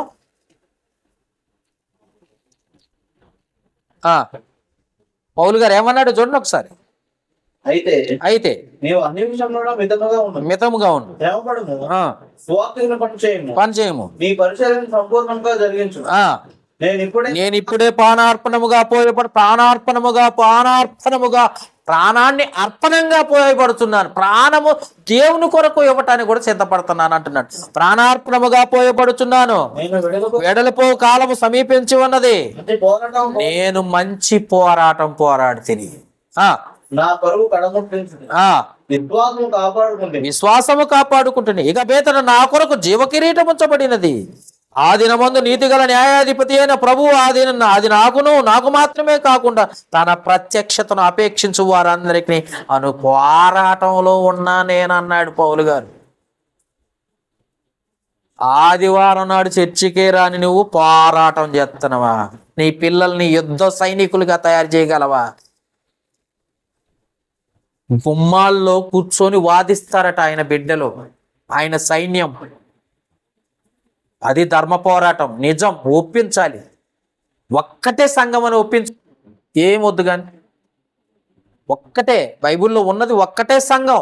ఇజ్రాయేలీలందరినీ కూడా ఒకటే సైన్యంగా తయారు చేసుకున్నాడు, ఒకే కుటుంబంగా తయారు చేసుకున్నాడు. క్రొత్త నిబంధనకు వచ్చిన తర్వాత ప్రపంచంలో ఉన్న వారందరూ ఒకటే సంఘంగా ఉండాలని దేవుడు కోరుకుంటున్నాడు. అందుకే కదా మత్తయి సువార్త 16:18 రాయబడింది, ఒకటే సంఘమును ఈ బండ మీద నా సంఘమును గడుదునంటే సంఘాలు అంటున్నాడు ఒకడో. ఎన్ని సంఘాలు కట్టారు బాబు యేసు ప్రభు? ఒక్కటే సంఘాన్ని కడితే నా సంఘం అని ఆయన అంటే, ఏసన్న గారి సంఘం అంట, బైబిల్ మిషన్ సంఘం అంట, సిఎన్ గారు భక్త సింగ్ గారి సంఘం అంట, సతీష్ గారి సంఘం అంట, ఆడి సంఘం, వీడి సంఘం, ఇంకోటి సంఘం, వీళ్ళ పేర్లు ఎక్కువైపోయినాయి. యేసు కట్టిన రక్తం ఇచ్చి కొనబడిన వాడిని సంఘం లేకుండా పోయింది. మధ్యలో రక్షణ ఇచ్చిన వాడిని సంఘం పోయింది. లోకంలో సంఘాలు ఎక్కువైపోయినాయి. నువ్వు పోరాటం చేయవా? పోరాటం చేసే బాధ్యత నీకు లేదా? నువ్వు సైన్యం కాదా? యెహోవా సైన్యము ఉండవా? కొరింథీయులకు రాసిన 2వ పత్రిక 10వ అధ్యాయం. కొరింథీయులకు రాసిన 2వ పత్రిక 10వ అధ్యాయం తీసారా? 4వ వచనం నుండి చదవండి 6వ వచనం వరకు. కొరింథీయులకు రాసిన 2వ పత్రిక 10వ అధ్యాయం 4వ వచనం నుండి 6వ వచనం. మా యుద్ధోపకరణములు శరీర సంబంధమైనవి కావు నాయన, ఎందుకంటే మేము కత్తులు పట్టుకునే వాళ్ళం కాదు, తుపాకులు పట్టుకునే వాళ్ళం కాదు, బాంబులు ఇసిరే వాళ్ళం కాదు.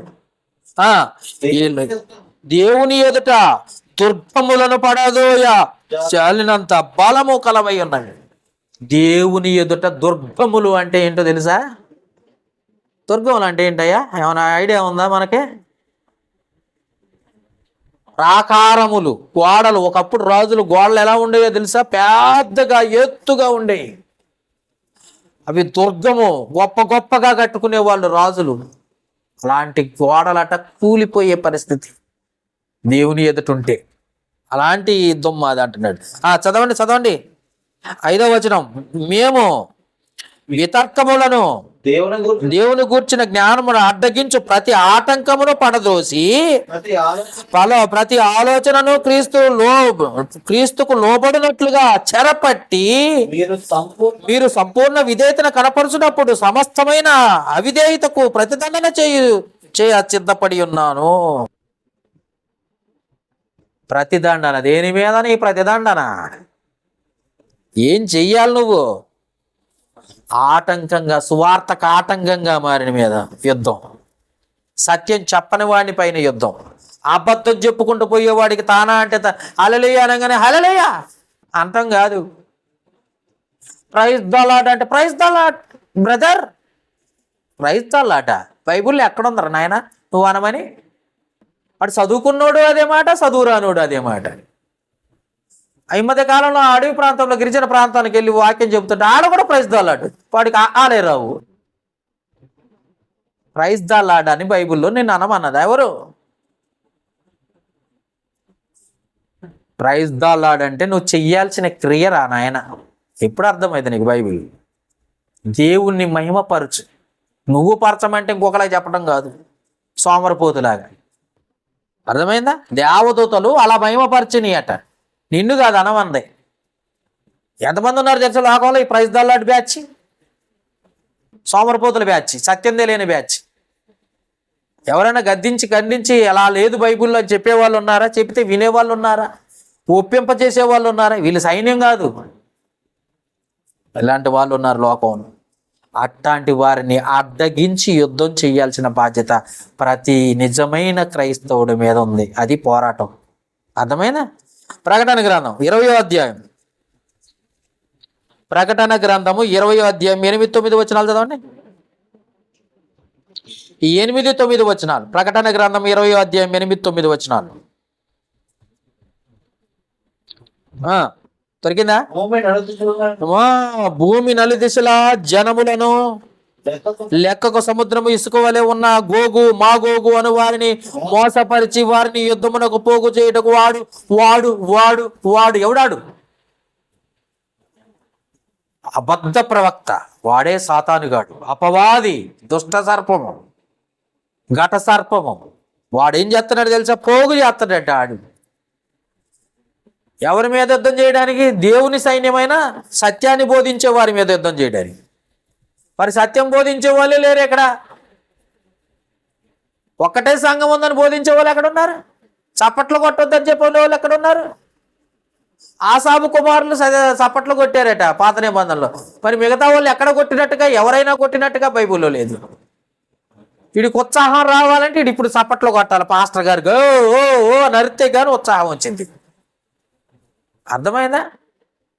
ఎవరో కొట్టారు పాత నిబంధనలు, మరి కొత్త నిబంధనలు యేసుప్రభు కొట్టలేదు, శిష్యులు కొట్టలేదు, సంఘం కొట్టలేదు, కానీ వీడు కొట్టాలా? అర్జెంటుకి వీడు కొడితే కానీ వీడు దేవుని కుమారుడైపోడు. వీడికి పరలోకం దేవుడు ఎమ్మంటనే రాసేస్తాడు పౌర పట్ట. అర్థమైందా? ఇలాంటి వాళ్ళు పనికి మాలిన వాళ్ళు లోకంలో చాలా మంది ఉన్నారు. అందుకే వీళ్ళందరిని అంటే వాడు ఏం చేస్తాడంటే పోగు చేస్తాడంట. ఎగుర్లు పెట్టేవాళ్ళు ఈ మధ్య కాలంలో ఐందవ సోదరుల వాళ్ళ గుళ్ళు దేవాలయాలుగా అట్టనే యాజ్ డీజ్గా చర్చీలు కట్టే వాళ్ళు తయారైపోయారు సోమరపోతులు, పనికి మాలిన వాళ్ళు. పోరు మమ్మల్ని చూసి మీరు నేర్చుకుంటున్నారు ఏంద్రా అంటున్నారు ఇల్లు. మీరు క్రైస్తవులు కదా, క్రైస్తవుల్లా ఉండాలి, చర్చీలు ఎలా ఉండాలి మీరు వేరే రకంగా ఉంటుంది కదా. మా గుడులు చూసి నువ్వు కట్టుతున్నావు ఏంద్రా చర్చి అంటున్నారు. యూట్యూబ్లో కట్టండి చూస్తారు, చాలా ఉన్నాయి అలాంటివి. ఎందుకంటే అలాంటి వాళ్ళందరినీ పోగు చేసి సాతాను తన యుద్ధ సైనికులను తయారు చేస్తుంటే నిజమైన సైనికుడేమో సోమరిపోతులా నిద్రపోతాడు, సత్యాన్ని చెప్పకుండా, వాక్యాన్ని చెప్పకుండా. అవునా? అసలు నీకు ఆయుష్నిచ్చి యవ్వన కాలం ఇచ్చింది ఎందుకో తెలుసు, మంచి వాక్యాన్ని ఇతరులకు బోధించాలా. వాడు తప్పును ఒప్పింప చేయాలి, వాడు తప్పు చేస్తున్నాడు ఒప్పింప చేయాలని ఉండాలి తప్ప నువ్వు కూడా మనకెందుకులే అనుకుంటే ఇంక మరి నువ్వు యుద్ధ సైనికుడికి ఎలా అవుతావు చెప్పు ఒకసారి. అందుకే 9వ వచనం చదవాలా. ప్రకటన 20 అధ్యాయం 9వ వచనం. వారు భూమి అందంతటా వ్యాపించి పరిశుద్ధుల శిబిరమును ప్రియమైన పట్టణమును సంఘాన్ని ముట్టడి వేయగా పరలోకము నుండి అగ్ని దిగి వచ్చి వారిని దహించెను. చూసారా, ఎవరిని ముట్టడేస్తున్నారంటే సంఘాన్ని ముట్టడేస్తున్నారు. అందుకే సంఘాలు లేకుండా పోతాను ఈ మధ్యకాలంలో, చర్చిలు లేకుండా, రాష్ట్రాల్లో చర్చిలు లేవు, చర్చిలు లేకుండా చేస్తున్నారు వీళ్ళు. ఎందుకంటే వాళ్ళకు వంతుగా వీళ్ళు పలుకుతున్నారు, ముట్టడి వేస్తున్నారు. సాతానుగాడు మనుషులు, వాడి సైన్యం పెరిగిపోతున్నారు. దేవుని సైన్యం లేదు ఇక్కడ. పరిశుద్ధుల కొరకు పోరాడే వాళ్ళు లేరు, పరిశుద్ధ వాక్యం కొరకు పోరాడే వాళ్ళు లేరు. వాడి సైన్యం మాత్రం దేశమంతా నిండిపోతుంది, ప్రపంచమంతా నిండిపోతుంది. నిజమైన సైనికులు కరువైపోయారు ఇప్పుడు. అందుకే కోత విస్తారం, పనివారు కొద్ది మంది అయిపోయారు. యేసు ప్రభు కొరకే నిలబడే వాళ్ళు కరువైపోయారు. ప్రకటన గ్రంథం చూడండి, ఇంకా 16వ అధ్యాయం 14వ వచనం. ప్రకటన గ్రంథము 16వ అధ్యాయము 14వ వచనం తీయాలి. అవి సూచనలో చేయనట్టు దెయ్యముల ఆత్మలే అవి సర్వాధికారి అయిన దేవుని మహాదినము జరుగు యుద్ధమునకు లోకమందులో ఉన్న రాజులను పోగు చేయవలని వారి యుద్ధకు బయలు వెళ్ళి ఎబ్రీ భాషలో కర్మయుద్ధం చోటుకు వారిని పోగు చేశాను. దిగ్గో అందరినీ పోగు చేస్తుందంట వాడు. సాతానుగాడు అందరినీ పోగు చేస్తున్నాడు, భూరాజులందరినీ వాడు పోగు చేస్తున్నాడు. చూడండి, అందుకే కొన్ని దేశాల్లో ఒకప్పుడు క్రైస్తవ దేశాలని ఉండేవి, కొన్ని దేశాలు క్రిస్టియన్ కంట్రీస్. అలా ఆ దేశాలను కూడా వీడేం చేస్తున్నాడు తెలుసా, వాడి వైపు మళ్ళించుకొని క్రైస్తవుల్ని లేకుండా చేస్తున్నాడు. క్రైస్తవులకు అర్థం కావట్లే, అర్థమవుతుందా? క్రైస్తవులకు అర్థం కావట్లే, ఏదైనా ఒకటేలే మనకెందుకులే అనుకుంటున్నారు. యుద్ధంలో లేరు, అందుకే తక్కువైపోయింది మనుషులు. దేవుని సైన్యం తక్కువైపోతున్నారు. ఒకళ్ళిద్దరు ఎక్కడైనా ఉన్నా వాళ్ళని కూడా మట్టు పెట్టే పరిస్థితి, వాళ్ళ మీద కేసులు పెట్టే పరిస్థితి. అవసరమైతే వాళ్ళది తప్పు అని సాతానుగాడి సైన్యం ఒప్పింప చేయడానికి మాదే గ్రేట్, మా కల్వరి టెంపుల్ గ్రేట్, మా హోసన్న మినిస్ట్రీ గ్రేట్, మా బెరాకా చర్చి గ్రేట్, మా హెబ్రోన్ సంఘం గ్రేట్, అవునా, మా బైబిల్ మిషన్ గ్రేట్. ఇలాంటి వాళ్ళు ఎక్కువైపోయారు. అందుకే సత్యము తక్కువైపోతుంది, గుర్తుపెట్టుకోండి. 16వ అధ్యాయం ప్రకటన గ్రంథం 14వ వచనం చదివాము ఇప్పుడు. అదే 13వ అధ్యాయం 6-7 వచనాలు చదవండి ఇప్పుడు. ప్రకటన గ్రంథము 13వ అధ్యాయము 6-7 వచనాలు. కనుక దేవుణ్ణి దూషించుటకును ఆయన నామమును, ఆయన గుడారమును అంటే సంఘమును, పరలోక నివాసులను దూషించుటకును అది సంగతి. నోరు తెరిచిందంట, రెడీగా ఉండండి, నోరు తెరిచింది అది. తర్వాత 7వ వచనం. మరియు పరుషులతో యుద్ధము చేయను, వారిని జయింపను, దానికి అధికారం ఇవ్వబడెను. ప్రతి వంశం మీదను, ప్రతి ప్రజల మీదను, ఆయా భాషలు మాట్లాడు వారి మీదను, ప్రతి జనం మీదను అధికారం దానికి ఇవ్వబడింది. అది సంగతి. ఎందుకంటే మనల్ని ఓడిస్తూ, క్రైస్తవుల్ని ఓడిస్తూ అది గెలుస్తుంది కనుక మనం కూడా యుద్ధం చేస్తే మనం గెలుస్తాం. మనం సోమరిపోతులం అయిపోతే, మనం తిండిపోతులం అయిపోతే, మనము తిరుగుబోతులం అయిపోతే, త్రాగుబోతులం అయిపోతే, పనికి మాలిన వారం అయిపోతే మరి దాని జనాంగం ఎక్కువ పెరుగుద్దాం, మన జనాంగం ఎక్కువ పెరుగుద్దాం? ఒకసారి ఆలోచించండి. యెహోవా సైన్యములకు అధిపతి యగు యెహోవా, ఆయన సైన్యమే క్రైస్తవ జనం, నిజమైన సేవకులు, దేవుని బిడ్డలు, ఆయన దాసులు, ఆయన సైన్యం మనమని చెబుతుంటే మనమే పనికి మాలినోళ్ళుగా ఉంటే మరి పరిస్థితి ఏంటి? అందుకే సాతాను బైబిల్ను దూషిస్తున్నారు, బైబిల్ను తగలబెడుతున్నారు, బైబిల్లో ఉన్న మాటలన్నీ బూతులని చెప్తున్నారు. అర్థమవుతుందా లేదా? చూడండి ఒకసారి, బైబిల్ బూతులే ఉన్నాయి, అన్ని బూతులే అంటుండే ఒకడు. ఇంకో చోట్ల బైబిల్ను తగలబెట్టేవాడు ఒకడు, చింపేసేవాడు ఒకడు. యుద్ధం చేసేవాళ్ళు లేరు కదా, అంతా వాడి బాధ్యత. వాడికి అధికారం ఇవ్వబడుతుంది, భూరాజులకు వాడు ఆక్రమించుకుంటున్నాడు, అధికారం ఇవ్వబడుతుంది. మరి యుద్ధం చేయడానికి లేరు కదా వీళ్ళు ఇక్కడ.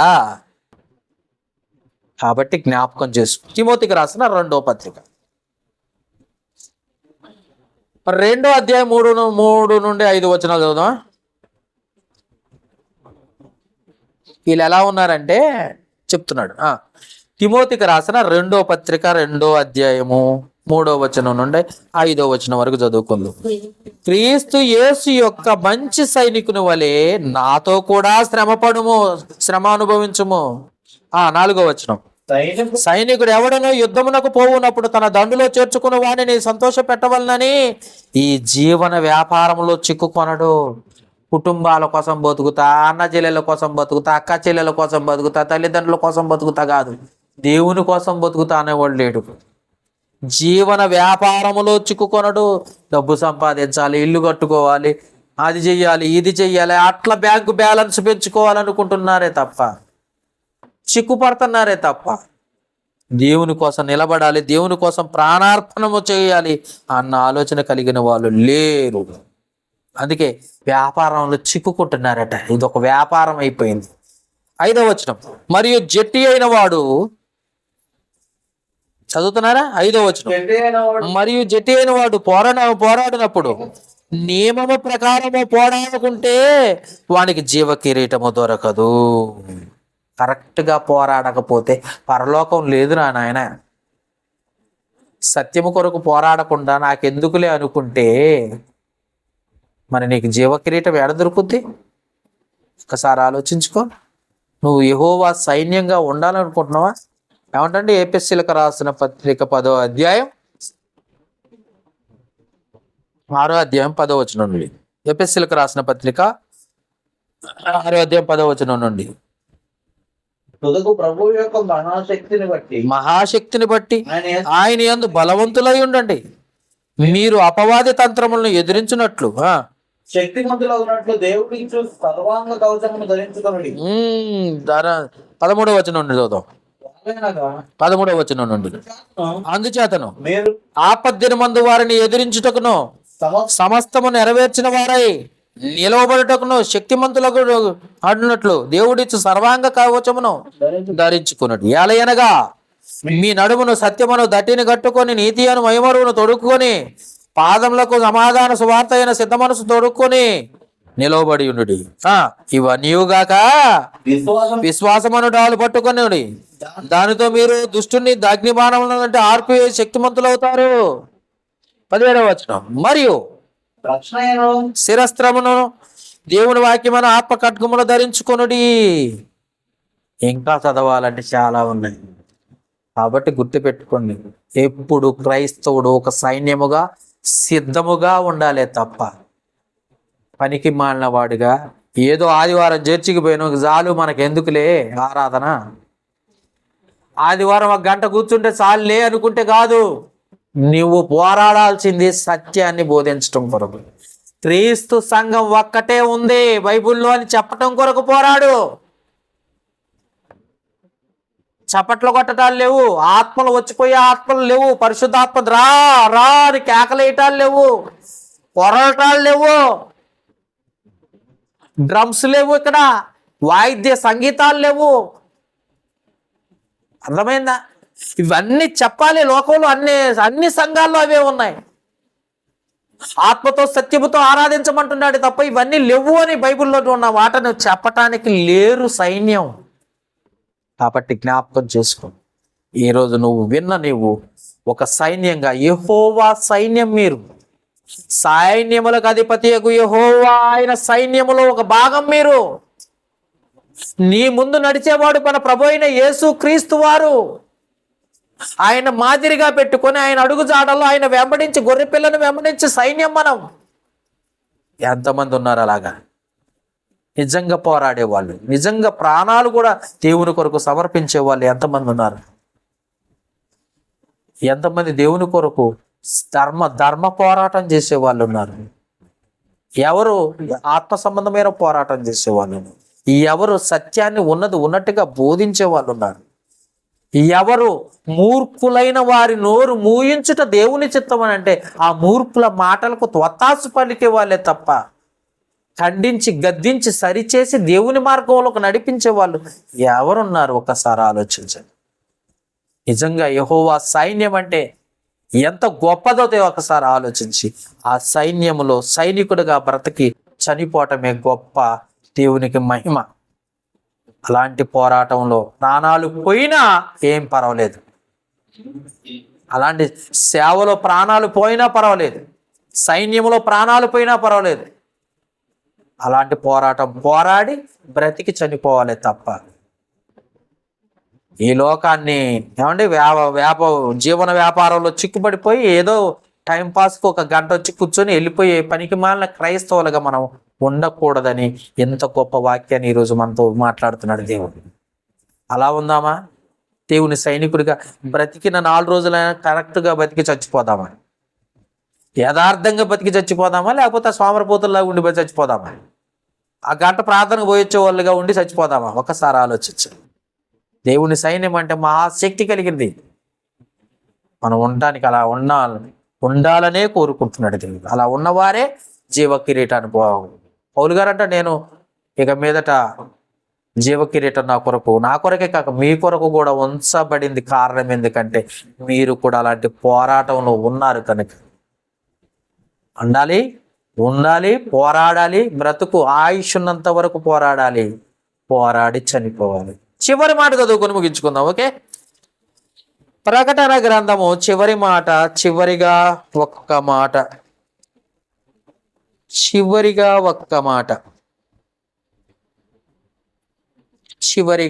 మాట బైబిల్లో నుండి ప్రకటన గ్రంథం 6వ అధ్యాయము 9, 10, 11 వచనాలు చదువుకొని పోరాటం చేసిన వాళ్ళ సంగతి ఏంటో తెలుసుకోవాలి కదా. మనకంటే ముందు పోరాటం. ఆయన 5వ ముద్రను విప్పినప్పుడు దేవుని వాక్యము నిమిత్తమును తాము ఇచ్చిన సాక్ష్యము నిమిత్తమును ఊదింపబడిన బలిపీఠము క్రింద, బలిపీఠం అంటే భూమి, గుర్తుపెట్టుకోండి. బలిపీఠము క్రింద అంటే భూమి క్రింద చూసి తిని వారు నాదా సత్యస్వరూపి పరిశుద్ధుడా ఈ అందాక తీర్పు తెచ్చక మా రక్తము నిమిత్తము భూనివాసులకు ప్రతిదండన చేయక ఉందని బిగ్గరగా కేకలు వేసిరి. మన కోసం, దేవుని కోసము యుద్ధం చేసిన వాళ్ళు, చచ్చిపోయిన ఆత్మలాంటివి, దేవుని కొరకు, దేవుని వాక్యం కొరకు పోరాటం చేసిన వాళ్ళు ఆత్మలో గోసారుతున్నాయి. వాళ్ళు సోమరపోతుల్లా భూమి మీద తిరుగుతున్నారు. ఎందుకయ్యా తీర్పు తెచ్చుకున్నావు అంటే 11వ వచనం, తెల్లని వస్త్రము వారిలో ప్రతివానికి ఇయ్యబడెను, మరియు వారి వలెనే చంపబడబో వారి సహదాసుల యొక్కయు సహోదరుల యొక్కయు లెక్క పూర్తియగు వరకు కొంచెం కాలం విశ్రమింపవలనని వారితో చెప్పాను. ఇంకా మీలా చనిపోవటానికి సిద్ధంగా ఉన్న వాళ్ళు భూమి మీద నీ సహోదరులు ఇంకా ఉన్నారయ్యా, కొంచెం ఓపిక పట్టు. వాళ్ళ లెక్క కూడా పూర్తయినప్పుడు వాళ్ళకు ప్రతిదండన చేస్తానంటున్నాడు దేవుడు ప్రతిదండన చేసేవారిని చెప్తున్నాడు, ఖచ్చితంగా హెచ్చరిక చేస్తున్నాడు. కొంచెం ఓపిక పట్టు అంటున్నాడు. భూమి మీద ప్రాణాలు పోగొట్టుకున్నారు దేవుని కోసం, ప్రతిదండన ఎదురు చూస్తున్నారు.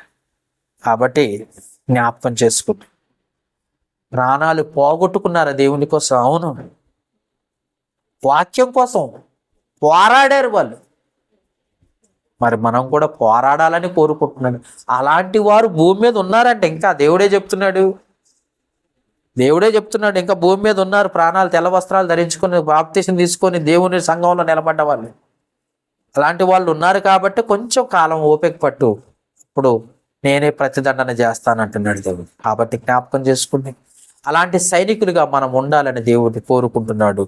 కోరుకున్న దేవుడే మనల్ని నడిపిస్తున్నప్పుడు, ఎన్నుకున్న దేవుడే మనతో ఉన్నప్పుడు మనం దేవుణ్ణి చూసి సంతోషించి ముందుకు అడిగేయాలి తప్ప నిర్లక్ష్యం చేతను, అశ్రద్ధ చేతను, నాకు వాక్యం రాదండి చెప్పటం, నాకు ప్రార్థన చేయటం అస్సలు రాదండి, నాకు చాలా సిగ్గు అండి, ఈ చెప్పకూడదు ఎప్పుడైనా. దేవుని సిగ్గుపడనక్కర్లేని పనివాణిగాను, సత్యవాక్యమును సరిగా ఉపదేశించువాణిగాను నిన్ను నువ్వే దేవునికి కనపరచుకో. తిమోతికి రాసిన 2వ పత్రిక 2:15. కాబట్టి మనం ఎప్పుడు కూడా పోరాటం, యుద్ధములో సైనికుడిగా పోరాటానికి ప్రయత్నం చేద్దాం. ప్రార్థన చేసుకుందాం. జీవము గల తండ్రి, కృప కలిగిన దేవ, సర్వోన్నతుడా, సర్వాధికారి, మీకే స్తుతులు స్తోత్రాలు చెల్లిస్తున్నాము తండ్రి. ఇప్పటి వరకు ఎన్నో వాక్యాల ద్వారా మమ్మల్ని హెచ్చరిక చేశావు, మమ్మల్ని ఖండించావు, గద్దించావు, సరిచేసావు, మా లోపాలను ఎత్తి చూపించావు, మేము ఎలా బ్రతకాలో నేర్పించావు. ఈ మాటలను విని విడిచిపెట్టే వారిగా ఉండక, ఈ మాటలు అలా ఉన్నవా లేవా అని మరొకసారి నెమరు వేసుకునే జ్ఞానమును, అర్థం చేసుకుని అన్వయించుకునే మంచి మనసును వారికి అనుగ్రహించుకుని వేడుకొనుచున్నాను. ప్రతి బిడ్డ, దేవుని కొరకు బ్రతికే ప్రతి బిడ్డ యెహోవా సైన్యముగా బ్రతికి చనిపోవాల్సిన బాధ్యత కలిగి ఉన్నాం కనుక అటి వారిగా మేముండి నిన్ను సంతోషపెట్టే బిడ్డలుగా మమ్మల్ని ఏర్పాటు చేసుకోమని, ఈరోజు విన్న మాటలు ప్రతి హృదయంలో పడి ఫలించినట్లుగా సహాయం చేయమని వేడుకుంటూ ఈ మనవులు మా ప్రభువును లోకరక్షకుడు క్రీస్తు యేసు నామమున అడిగి వేడుకొనుచున్నాము మా పరమ తండ్రి. ఆమేన్. వందనాలు.